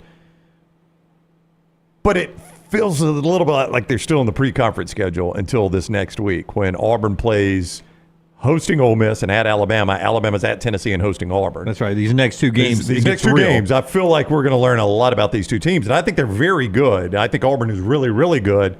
And Alabama is on their way to being really good. To your point, Alabama, 3 of their wins have been against Vandy on the road, South Carolina at home, and Missouri at home, 3 of the bottom teams in the league. And Auburn's is not much better. You know, Auburn beat Arkansas, who got their first win last night. Texas Last A&M, second shot, by the way, to win at that. Texas A&M, who's a 1-win team. They've got Vanderbilt, as he just said, who's a no-win team. Now, LSU is 2-1, but so is South Carolina, who Alabama beat. Well, they're 2-2 now. They were 2-1 going to last night. So anyway, their schedules have been a lot alike, is what I'm saying. And the meat's still coming. The meat is still coming. Bama wins the tournament last year. I think Auburn personally is the best team in the SEC right now. But if you had to bet your life on one in-state team winning their conference tournament and going to the NCAA tournament, it'd be this guy. What a lead-in, Lance. Yes. Great job. Thank you, because he knows we still have to do 4 downs in this segment and get to trash. I got him. Sanford has won 16 in a row, the nation's longest win streak. And what is ironic, Bucky pointed this out today, always that debate about Stanford and Sanford on the national media, Stanford and Sanford. Right. If you pull up your KenPom, will you tell me where Stanford and Sanford are? I'll find them. Jared Haas, our boy. Here's a hint. Go to 80 and 81, and they're side by side. It gets even more confusing when they're side by side in the KenPom. Stanford and Sanford. Last night, toughest game in the 16-game win streak for Bucky McMillan. Bucky ball at Sanford was on the road at Western Carolina. They win it by 4. Here's Bucky. You got to find ways to win on the road in a lot of different ways. Today was a little more zone than normal, but we knew that we couldn't have any chance to win if we weren't going to take care of the basketball. So we had 9 turnovers. Anytime you have less than 10 turnovers on the road, you got a chance. So I know we can play better than that. That was a good win, and that was a good game, but we can take it the next step. And that's what we got to look forward to. We can't just be content that, hey, we're sitting in a pretty good spot in the league. We got to say, all right, now how can we make that next jump? How can we get great shots every possession instead of, maybe 95% of the possessions? So anyway, good win. I'm proud of our guys. They're like 81 in the KenPom. Yeah, I felt like that was stealing money. They were getting 1.5 points last night. I gave it out at Lance'sLog.com. Should have been 7-0, 5-2. We had 2 underdogs that lost in overtime. That is the worst way to lose a basketball game when you have a wager on it. But 12-4 over the last 2 days. 12-4? There's the KenPom, by the way. 12-4. Can I subscribe to that, Lance? You can. It's really simple, Brown. Go to Lance'sLog.com. You're getting a free play every day. You can monitor us. You can see where we are. We gave out 4 college hoop plays tonight. Again, 12-4 over the last couple of days. Should have been 7-0 last night. We were 5-2, 7-2 on Tuesday night or Monday night, excuse me. Jump on board. But back to that, he's got 11 guys that are averaging double-digit minutes. He's got 13 guys averaging 8+ minutes. So they're deep, they're balanced. They all buy into his philosophy. And I'll give Frank Bromberg III the first credit on this. For years, he's been talking about Bucky needs an opportunity. Bucky needs an opportunity. You hope if you're a Sanford fan, he's going to be there for a little bit, but I think Bucky's going to be on a national radar this year. He's getting national attention. Jeff Goodman, big national college basketball voice, tweeting about Bucky Ball last night. John Rothstein, who does a lot of goofy stuff on Twitter, but he was tweeting about Bucky Ball last night. CBS Sports. CBS Sports. So, I mean, that's 2 big national college basketball That's all voices it takes. That were just based on last night's game. Last night's game. He's still young, 16-game win streak, and they're really the hot small major team right now. All it takes is him win 1 tournament game, and they'll scoop him up. And that's kind of the scary thing. They probably, the way they're playing right now, they're like a 13 or probably a 14.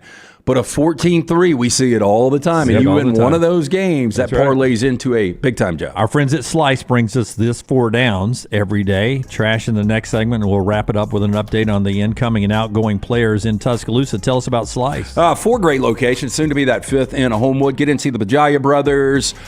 Incredible local pizza, local ingredients from the soul pie to that old school, the hot mama. You're going to absolutely love it. Get a slice and a salad today for lunch, or get that carry-out special, 75 $75, 12 wings, 2 of the specialty pizzas, half pan of the salad, 7 days a week, 4 locations. For more information, slicebirmingham.com.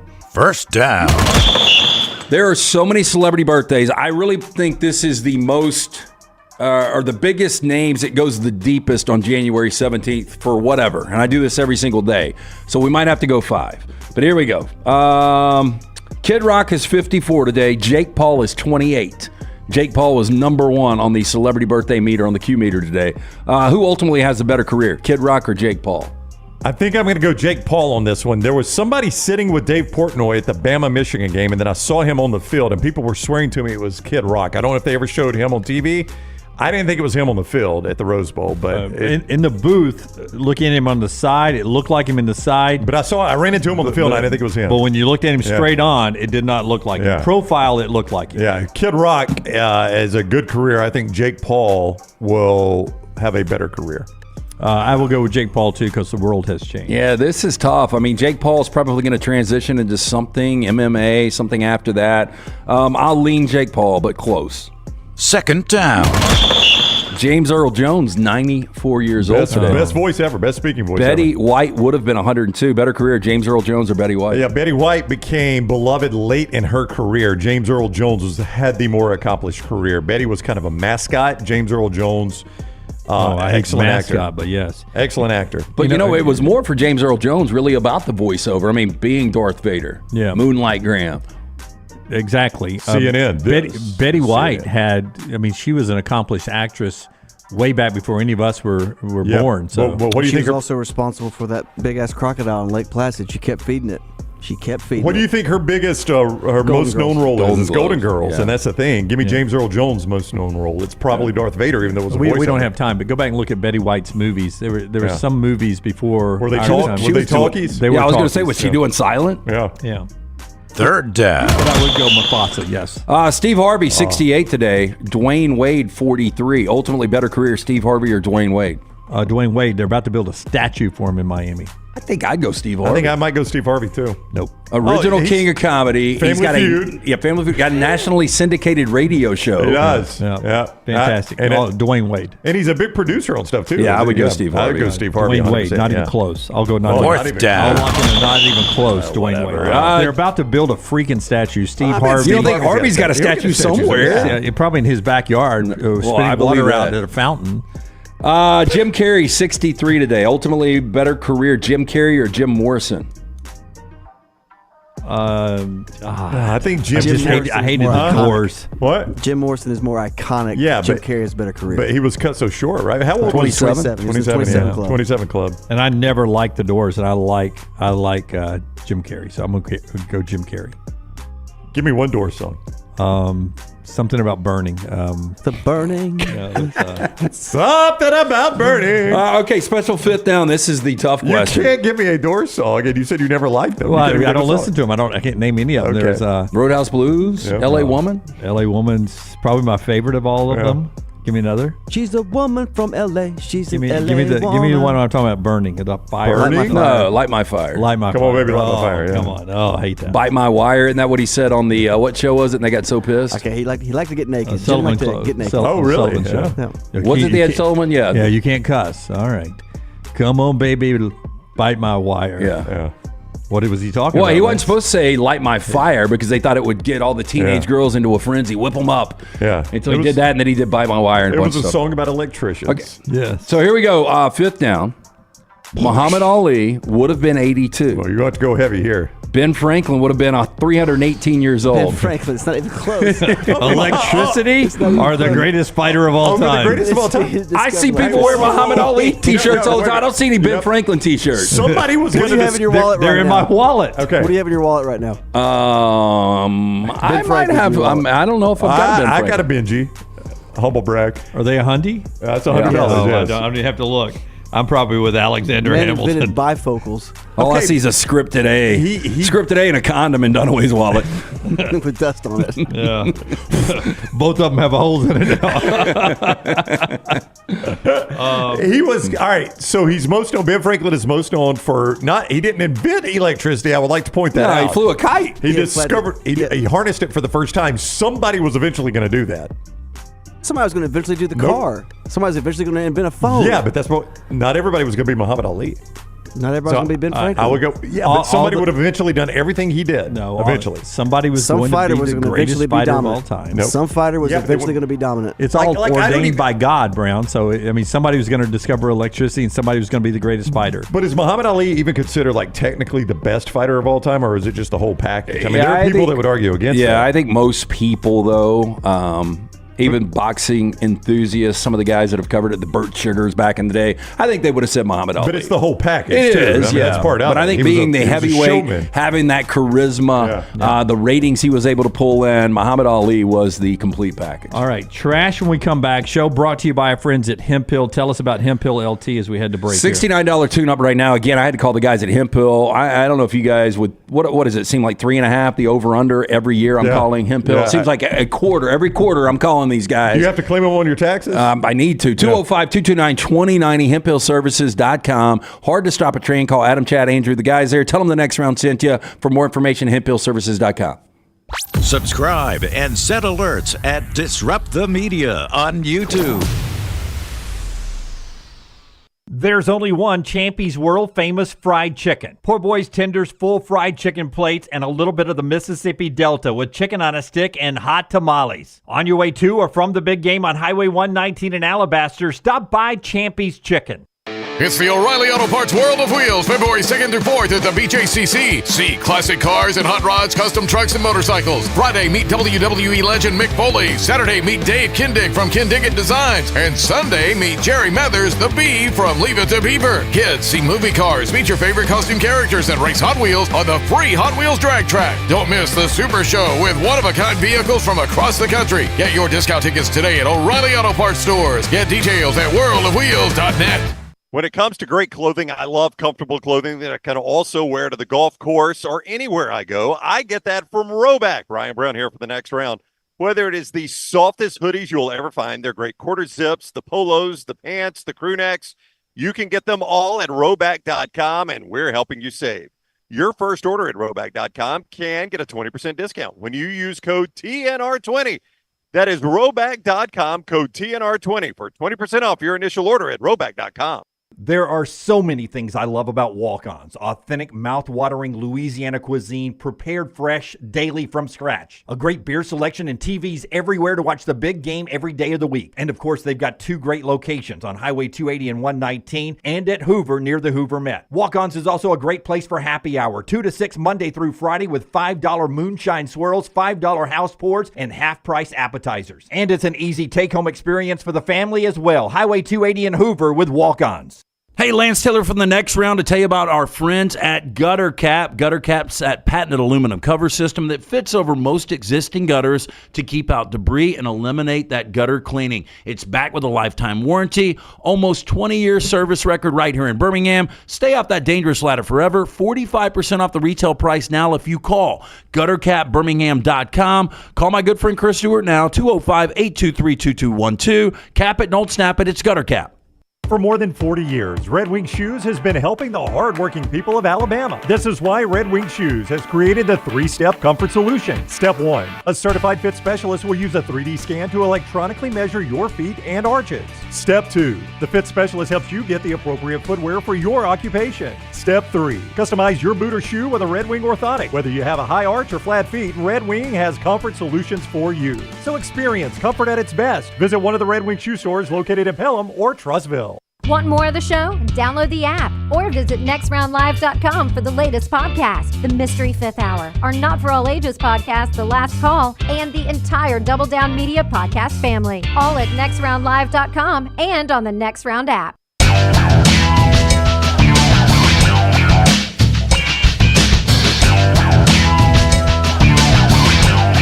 Trash time here. A couple of reactions at Next Round Live on Twitter.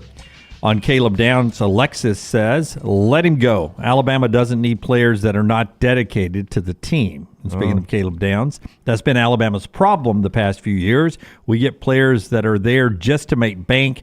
Bama needs players that are there to win championships. That's a bit old school in thinking. I don't know that you can win with that anymore, but you can give it a whirl. Yeah, I agree with you. I mean, it sounds great in principle. No, I don't disagree in principle, but I also know how the game works now. Yep. Ralph says to our graphic when we were joking around about Tuscaloosa burning with the flames on the screen, he obviously an Auburn fan. Burn, baby, burn, he writes in. Okay. And Brandon Marcello reporting that UCF has hired former Oklahoma defensive coordinator Ted Roof. Well, that guy's never without a job, is he? For the same position. Yeah, never without a job. And at UCF. It's Trash Time brought to you by Mortgage Right. Hit it, Rockstar.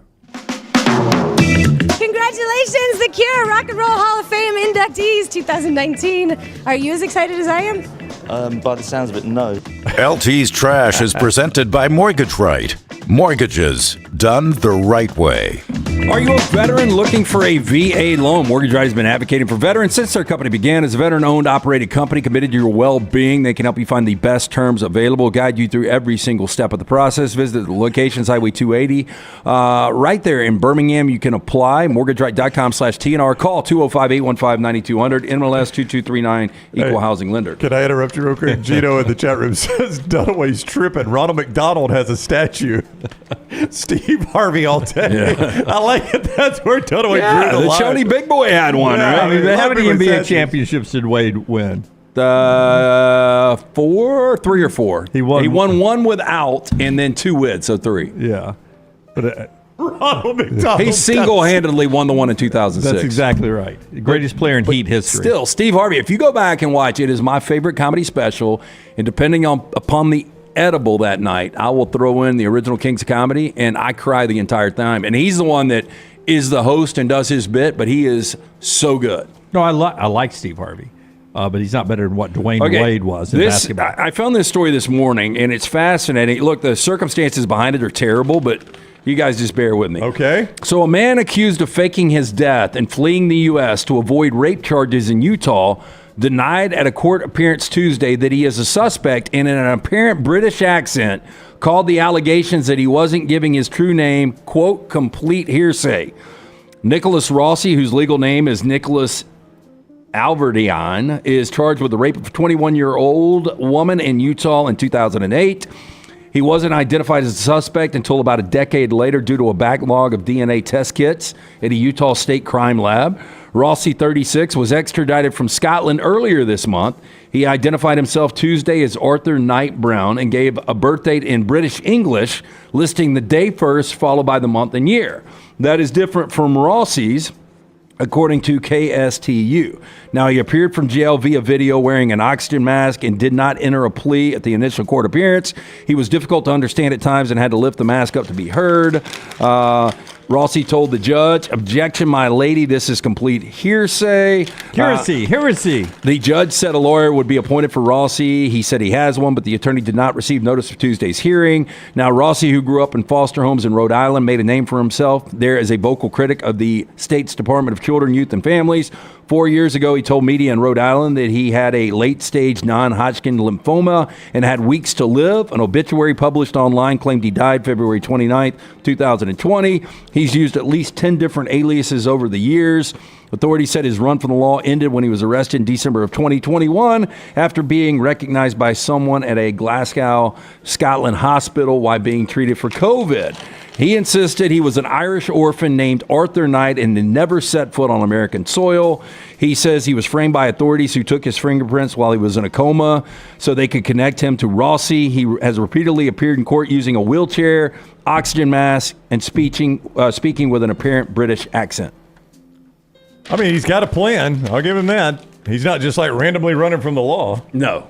There are a lot of papers on that story. He should have really should have called it, instead of never set foot on American soil, he should have said, "I've never set foot in this colony," if he was sticking to his thing. I bet he'd go Ben Franklin over Muhammad Ali. By the way, Caden Proctor now in the portal. Well, there's a left tackle. A large amount of cash was found inside of a Ritz cracker box hidden under a car during a traffic stop. This in Wheeler County, Texas. Wheeler County deputies made a traffic stop on Saturday. The K9 chip alerted to the odor of narcotics coming from the car. Deputies crawled under the car where they found a black bag and a, quote, natural void underneath the vehicle. Inside of the bag was a Ritz cracker box containing a large amount of cash. They'll never find any of that. Sheriff's office determined the cash as proceeds from the sale and distribution of illegal drugs.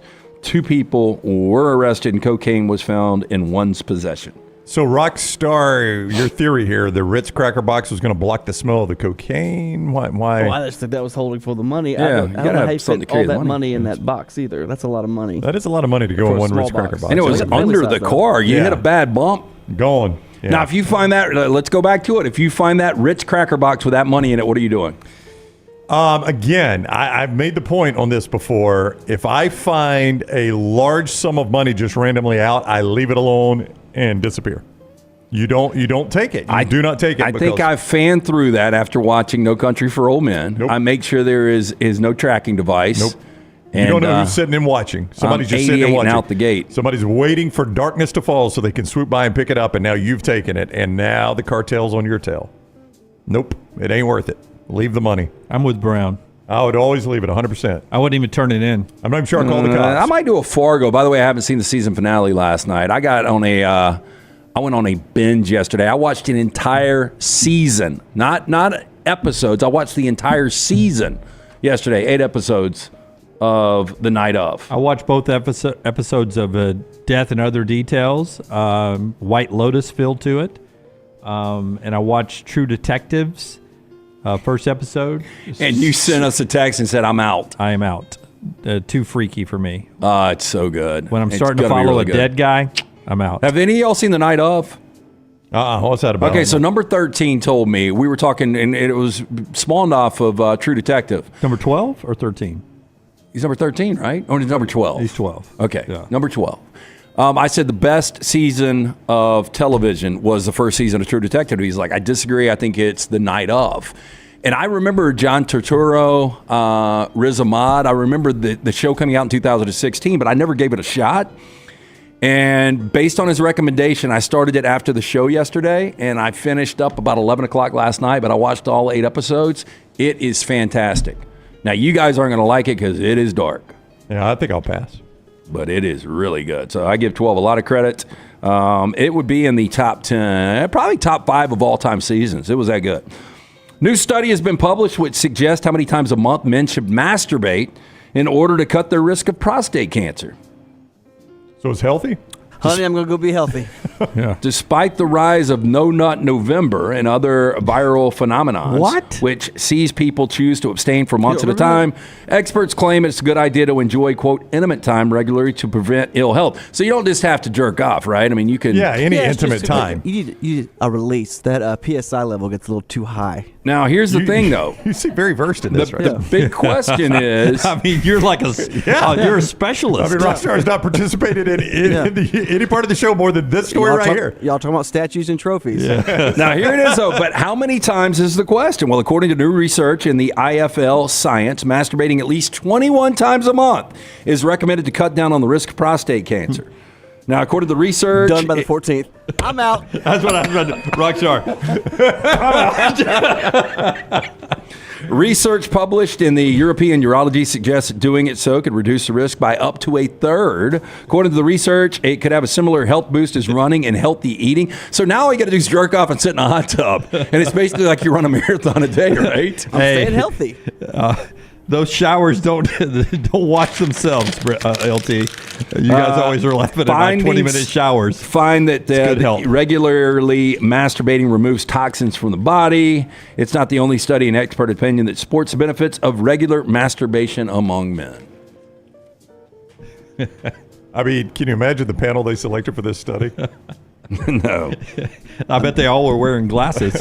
So, and a little bit of shame at the end. Yes. When it comes to hygiene, not everyone follows the same routine. For example, some like to shower or bathe once a day. But for others, it could be more or less. Underwear specifically is one item that a doctor has warned should be changed every day. I didn't think you had to say this out loud. Well, Is this a thing? may seem Makes you obvious to a think. lot of people, But Dr. Jen Caudle warned that, quote, not everybody agrees. In a TikTok video, she advised her more than 164,000 followers to put on fresh underwear every day or risk a number of health issues. I've got that pair. I cannot imagine. It's got to, I mean, look, it's disgusting for either or, but it's got to be worse for women. I mean, I think I am minimum 2 pair a day. Minimum. That's a God. A day? No, I am too. Yeah, I mean, like, so I take a shower before I come to work. That's a fresh pair. Okay. I've already worn a pair to bed. But normally I either get a workout in the afternoon or I do something, so I take a shower before I go to bed, and then that's another. You know how pair. many pairs of boxers I took when we went to LA/Vegas? Oh, I had to do a load of laundry. I took 14. Yeah. Like I got 20 new pairs for Christmas. Yeah, that's like what, I'm with you, man. I'm 2 pairs a day. If I'm going on a trip, I multiply by 2, and that's how much underwear I take. That's exactly what I did. And I even did laundry when we were in LA. Okay, here's another example of how bad kids can suck. And this just pisses me off. An Ohio mom is bringing awareness to bullying at school based on whether or not a child has a name brand Stanley tumbler. Oh, it's a horrible time to be a kid. This is mom Dana Matika. She made a TikTok video that went viral saying her 9-year-old daughter was teased at school by other girls because she had a knockoff tumbler cup from Walmart, not a real Stanley. Got a humbler. Matika said that she bought the tumbler from Walmart for under $10, cheaper alternative to a Stanley, which costs more than $50. Matika said her daughter thought the tumbler from Walmart was, quote, cute. Initially was happy with the gift, but when she returned to school after winter break, Matika said her daughter came home because she was upset other girls made fun of her for not having a real Stanley. Her 9-year-old daughter said around 10 girls in her class got Stanleys for Christmas, and they started teasing her because she couldn't afford a real one. I mean, it's a cup, people. It is, Stanley. but you know that's... This kid should be, I don't want to say... Beaten, but... Yeah, you didn't want to say that, though. Look, this comes back to the parenting, man. You cannot allow your kid to be a bully. And I have told my kids, if you are ever bullied, let me know about it. But at the same time, it's not something you've done. It's something they are projecting on you. It's somebody in their life that is being mean to them. No, I mean, I got a 10-year-old daughter, and if I found out she was doing something like that, I'd absolutely put a knot in her head. Oh, well, her Stanley would get thrown off a cliff or burned in my fire pit. Absolutely. But, I mean, that's just ridiculous. But it's also ridiculous they feel that way about a stupid cup. It's a cup you put water in. I can't believe that Stanley's a status symbol. How much do those cost? $50. Over $50. God knows I've bought some and don't know how much they cost. But yeah, over $50. And but it was at one point in the 80s it was an Izod, or 70s it was something else. You know what it was when I was in middle school was Guess jeans. You remember Guess jeans? That was one of the biggest status symbols at Saks Middle School was Guess jeans. Polos. I mean, And you know what? I never got Guess jeans. They didn't have them at Kitchens. Yeah, that was the name of the I place. had one pair of Guess jeans. I wasn't a big Guess fan though. It was a big status symbol. This whitewash acid. Was it acid wash? It was acid wash. Guess acid wash. They had a Guess acid wash jacket that I wanted so bad. It had it was black acid wash, but then it had black leather on the top. Yeah. I can't imagine how damn tacky that jacket was, but boy, I wanted it. That's why guys like Rick Long and that little group that let me hang around them, they had money and I didn't. Yeah. Back at Thompson, I had one polo that I'd wear at least once every week, and I had 2 pair of Levi jeans that my mom had to keep washing. That I'd wear every day to school. Did y'all have a clothesline? Yeah, we did at one point. Yeah, absolutely. You know, it took me as an adult to learn this, and I wish kids... She's got some Megyn Kelly in her, by the way. A little bit. And I wish kids could learn this at the age of... Jeannie Garth. Go ahead, Brad. I wish kids could learn this at the age of 9 or 10, and it would help their life a lot, that you've just got to shrink the circle incredibly small of the people that you give 2 rips what they think about you. Yeah, and it's almost impossible. And Dunaway's right. It's so difficult to be a kid now because of social media. But I can't tell you how small the circle is on people that I really care what they think of me. Yep. That it really bothers me if I know they think badly about me. That's why, as older I get, closer to the end, I appreciate, I can name them. Rick Long, Laurie Johnson, John Barton, Stacia Patrick. I still think Mark McCune. Is Stacia Patrick a guy? Nope, girl. No. And Mark McCune. So there was only one girl in the group? Stacia, Laurie Johnson. Oh, I miss Laurie. I mean, from day one. Where's the guy we let hang out with us? He's not here. He's got believe it or not, one of his pairs Dunaway, of jeans was dirty. I do like you a lot, but I think you still care way too much about what other people that aren't in your circle think about you. You got to shrink that circle, man. And I will tell you that... and I got to promote something before we get out. As I do some self-promotion. It's official now. Some self-stuff. Diving into my own head, it's because I don't feel worthy. the way I am. Well, where are you looking for worth? Yeah, I don't know. Where did you get I think that would be- I mean, that's the thing. Yeah. Your self-esteem got dropped off somewhere. But I'm saying, I was growing up because I didn't have everything everyone else had, so I've never felt like I belonged. Like I don't feel like I belonged up here with you guys. I never felt like I belonged with Nick Saban. I mean, we don't. I mean, day in, day out, we don't necessarily I agree. I mean, we do agree that sometimes you feel like a weird fit. But I am. I mean, everywhere. I feel. I'm just kidding because like I don't stick with you. but I've always thought you thrived on that. No. Okay. No, You thrive in spite of that. Yeah, I mean, in my head, I am so socially awkward. I can't have conversations with people without stepping in it. Well, we've got a big conversation tomorrow. So Odie's Tavern. Listen to this, folks. This is interesting. 2 locations. I guess we haven't done the spot, so I'll just do it right now. Tonight is Odie's Team Trivia at the Crestline location. Tomorrow night, though, we will be at the newest location in Edgewood, right there on the corner of Oxmoor and Broadway. The 3 of us are going to do a little Q&A with former Alabama linebacker Corey Reamer. It's going to be a fun wake for Nick Saban. So we're going to be up there on stage. We're going to be telling Nick Saban stories. We're going to invite the crowd out. They can ask questions. They can say their piece. They can give us, what Nick Saban has meant to them over these 17 years. But it's just going to be a little fun, a little reminiscing, and storytelling with Corey Reamer tomorrow night, 6 to 8. That's at the Homewood location of Odie's Tavern. Hope everybody comes out. It'll be a lot of fun. So you say a wake. It's where we're not burying the Alabama. No, wakes should be celebrations. The Saban era. It's a wake for the Saban era. We are celebrating a wake for Nick Saban. Yeah, celebration of life. He's still alive. Of an era. Celebration of an era. There we go. It's a fun roll. Come join us. Party Five impersonator. The closest I've ever come to peeing my pants on the show was right then. Because I've got to go to the bathroom, and that hit just right. That did. Just right.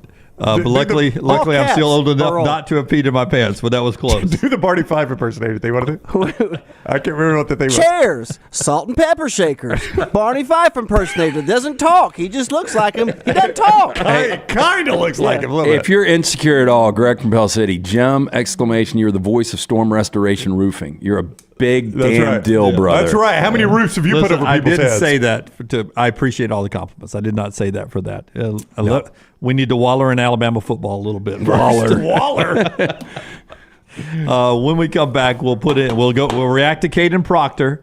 I would assume that sometime in September, if he'd hit the portal, nobody would have bitched and moaned. Nope. But he got to be pretty good at the end. So when we come back, Caden Proctor, Caleb Downs, final thought on Alabama. This is the next round. Call the next round now at 205-734-0923. There's only one Champy's world famous fried chicken. Poor Boy's Tenders full fried chicken plates and a little bit of the Mississippi Delta with chicken on a stick and hot tamales. On your way to or from the big game on Highway 119 in Alabaster, stop by Champy's Chicken. When it comes to great clothing, I love comfortable clothing that I can also wear to the golf course or anywhere I go. I get that from Roback. Ryan Brown here for the next round. Whether it is the softest hoodies you'll ever find, they're great quarter zips, the polos, the pants, the crew necks, you can get them all at Roback.com, and we're helping you save. Your first order at Roback.com can get a 20% discount when you use code TNR20. That is Roback.com, code TNR20 for 20% off your initial order at Roback.com. This hour of The Next Round is presented by the Birmingham Racecourse Casino, now featuring 7 days of giveaways with your chance to win a share of up to $125,000. The more you visit the Birmingham Racecourse Casino, the more chances you have to win. Spring weather is here, and our friends at Hemp Hill Services are offering a $69 HVAC tune-up plus 10% off any service call when you mention the next round. Call Adam, Chad, and the guys at Hemp Hill Services. Make sure your HVAC unit is ready to keep up with the changing weather. Hemp Hill Services, locally owned and operated independent train dealer. The team can service all makes and models. For all of your plumbing, heating, and cooling needs, call Hemp Hill Services. It's hard to stop a train. 205-229-2090 or hemphillservices.com. That's 205-229-2090, hemphillservices.com. Remember the name Way to Wellness if you're battling weight loss in your life. I'm Jim Dunaway from the next round. There was a time I was over 216 pounds until Way to Wellness helped me lose 45 pounds, and now for over 2 years, they've helped me keep that weight off. Here's their website, aplanforme.com, aplanforme.com. That's a great name for a website because there's no cookie cutter plan. Everything is designed specifically for you. No contract, no sign-up fees, and your first consultation is free at Way to Wellness. Storm season is here. Make sure you have a plan of action in place right now. Greg from Pell City and Storm Restoration Roofing should be your first call when storms hit. Insurance companies love working with Storm Restoration Roofing because of Greg Nelson's name and reputation in the industry. When storms hit, call Greg Nelson. He's local, 205-542-3531. He's the home of the free no-cost roof inspection. Greg from Pell City on Facebook, 205-542-3531. It's Storm Restoration Roofing. The Double Down Media podcast family is live and full of content for all ages. The Mystery Fifth Hour gives the next round hosts a chance to talk about everything but sports. Pour a glass of Bama and bourbon, our weekly college football conversation, while sipping some of the most interesting pours in the bourbon world. And our Not For All Ages podcast, The Last Call, presented by Redmont Vodka. LT has in-depth conversations with personalities like Clay Travis and Taylor Hicks. Find those podcasts and more by searching The Next Round on Apple and Spotify. And remember to like and subscribe.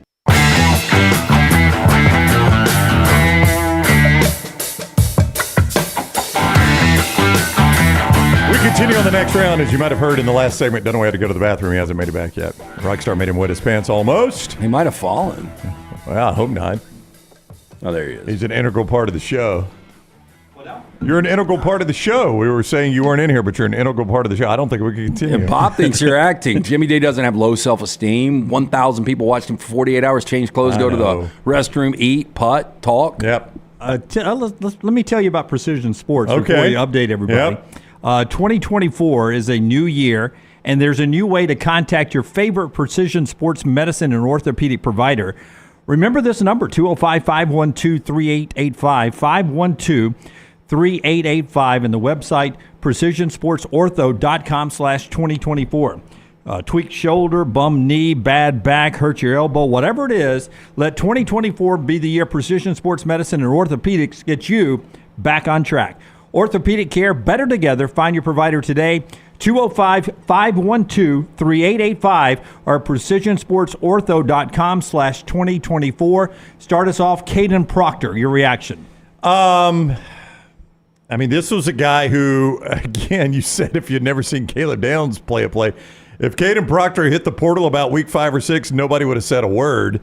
But he did get better as the year went on. And, I find it interesting, the offensive line coach that came in presided over a which is the award that gives away the big piano? Cole gives away the piano? Joe Moore. Joe Moore Award. Yeah. He presided over an offensive line that won the Joe Moore Award, which is the most prestigious offensive line award in college football. So the guy obviously knows what he's doing a little bit. Homesick for Iowa, everyone is saying. Yeah, and maybe so. As I joked yesterday, off air with somebody, maybe it was 2 days ago, off air with somebody, I was like, I'm so homesick for Iowa, I'm going to transfer to Georgia so I can get an easier flight from Atlanta back to Iowa. There is a direct. There's something to that, too, though. There's a direct from Des Moines. I just don't think, maybe he does go back to Iowa. I don't think he will. Can I just say something real quick? And we've had fun on this show, and some of you don't like us having fun with these topics, and I don't know why. We have fun with everything we do. We try. I have seen the worst Alabama football has to offer in my lifetime. I've seen it, right? And Alabama recovered from that. And they recovered from that after hiring bad coaches to try to recover from it. And Alabama fans wouldn't put up with the crap that they continue to see on the field, so they continued to push Alabama to hire better coaches and to be more committed to winning football. And eventually Alabama said, we got to do that. And they did that with Nick Saban. This is far from the worst Alabama football has ever seen. And they've got a better coach in Kalen DeBoer. Say what you want about Kalen DeBoer. Say what you want about him. I don't know how you feel if you're watching or listening to this show about Kalen DeBoer, but nobody that is being realistic can say he's not a better coach than Mike DeBose or Mike Shula and I love the man, Gene Stallings. This guy's a better coach than those guys. Will he win at Alabama? I don't have any idea. But Alabama wandered in the wilderness because they hired crappy coaches, because they had to hire guys that had some connection to Bear Bryant or Alabama. Those days are over, and Alabama is far better positioned to dig out of what is a momentary bump in the road now than they were when the program was complete garbage back in the Mike DeBose era. Yes. And to your point is, you got to give Greg Byrne a lot of credit here that we didn't get on that train again of having to hire someone who worked for Nick Saban. Yes. It would have been fine if they had, but it had to be the right guy. Had to be the right guy. Yeah. Had to be the right guy. I know it's a stupid question, but do you really think there's people out there that believe Gene Stallings is a better coach? Yeah, I mean, he won a national championship, and I don't mean to diminish what Coach Stallings did, but Coach Stallings had an awful record when he got to Alabama. The only reason Coach Stallings got the job is he knew Bear Bryant. That's the only reason he was Alabama's hire. And it happened to work out. I'm not going to pretend like it didn't work out. Championship. Kalen DeBoer at this point in his career is infinitely better than what Gene Stallings was. 1,000 times better Again, than I'm not Stallings. saying he's going to win. I don't know. I think he's a good football coach, but he's, it's a challenging time to be a coach anywhere in college football. In this type of situation, he's lost a lot of his roster. He's going to have to backfill, and it may be a rough first year. But for people that are writing the eulogy for Alabama football, I have seen it way worse than what it will be this year. Yeah. Way worse. I've changed my priority on who I want the most money to be spent on. Now that Caleb Downs is out the door, if Caleb can't come back, I'd still try to spend the most on Caleb Downs. But if Caleb is out the door and I can't get him back, it has become Julian Sayin. So you go backup quarterback over Jalen Milroe. So if Milroe went to you for another $500,000, you would say, "I'll spend that on Julian to make sure he's there." I just sight unseen. I mean, I've never seen a guy throw a pass. I haven't either, but I'm going to trust. I'm going to trust the GOAT, Nick Saban, who recruited him. That I'm going to need long-term quarterback. And somebody to build the future around. I think he has become priority number one for me. What if he's Blake Barnett? Then we have invested badly, my friend. And I'm going to lose my job as the general manager. Yeah, I think some guys are onto it. I mean, from what you hear about the Ryan Williams kid, that's the guy. And now I've heard Auburn will not be outbid. So would you invest in him before you invest in Ryan Williams? Yes. Wherever he ends up, it's going to be great. Rubbed me the wrong way that you made that announcement on the day Nick Saban retired. Yeah, that's a lot. Yeah. So that's just me. That's not an official statement from the University of Alabama. All right. Until next time, friends, we'll update you on the portal again tomorrow. I'm Jim Dunaway. That's Lance and Ryan. Everyone else, God bless you. God bless America.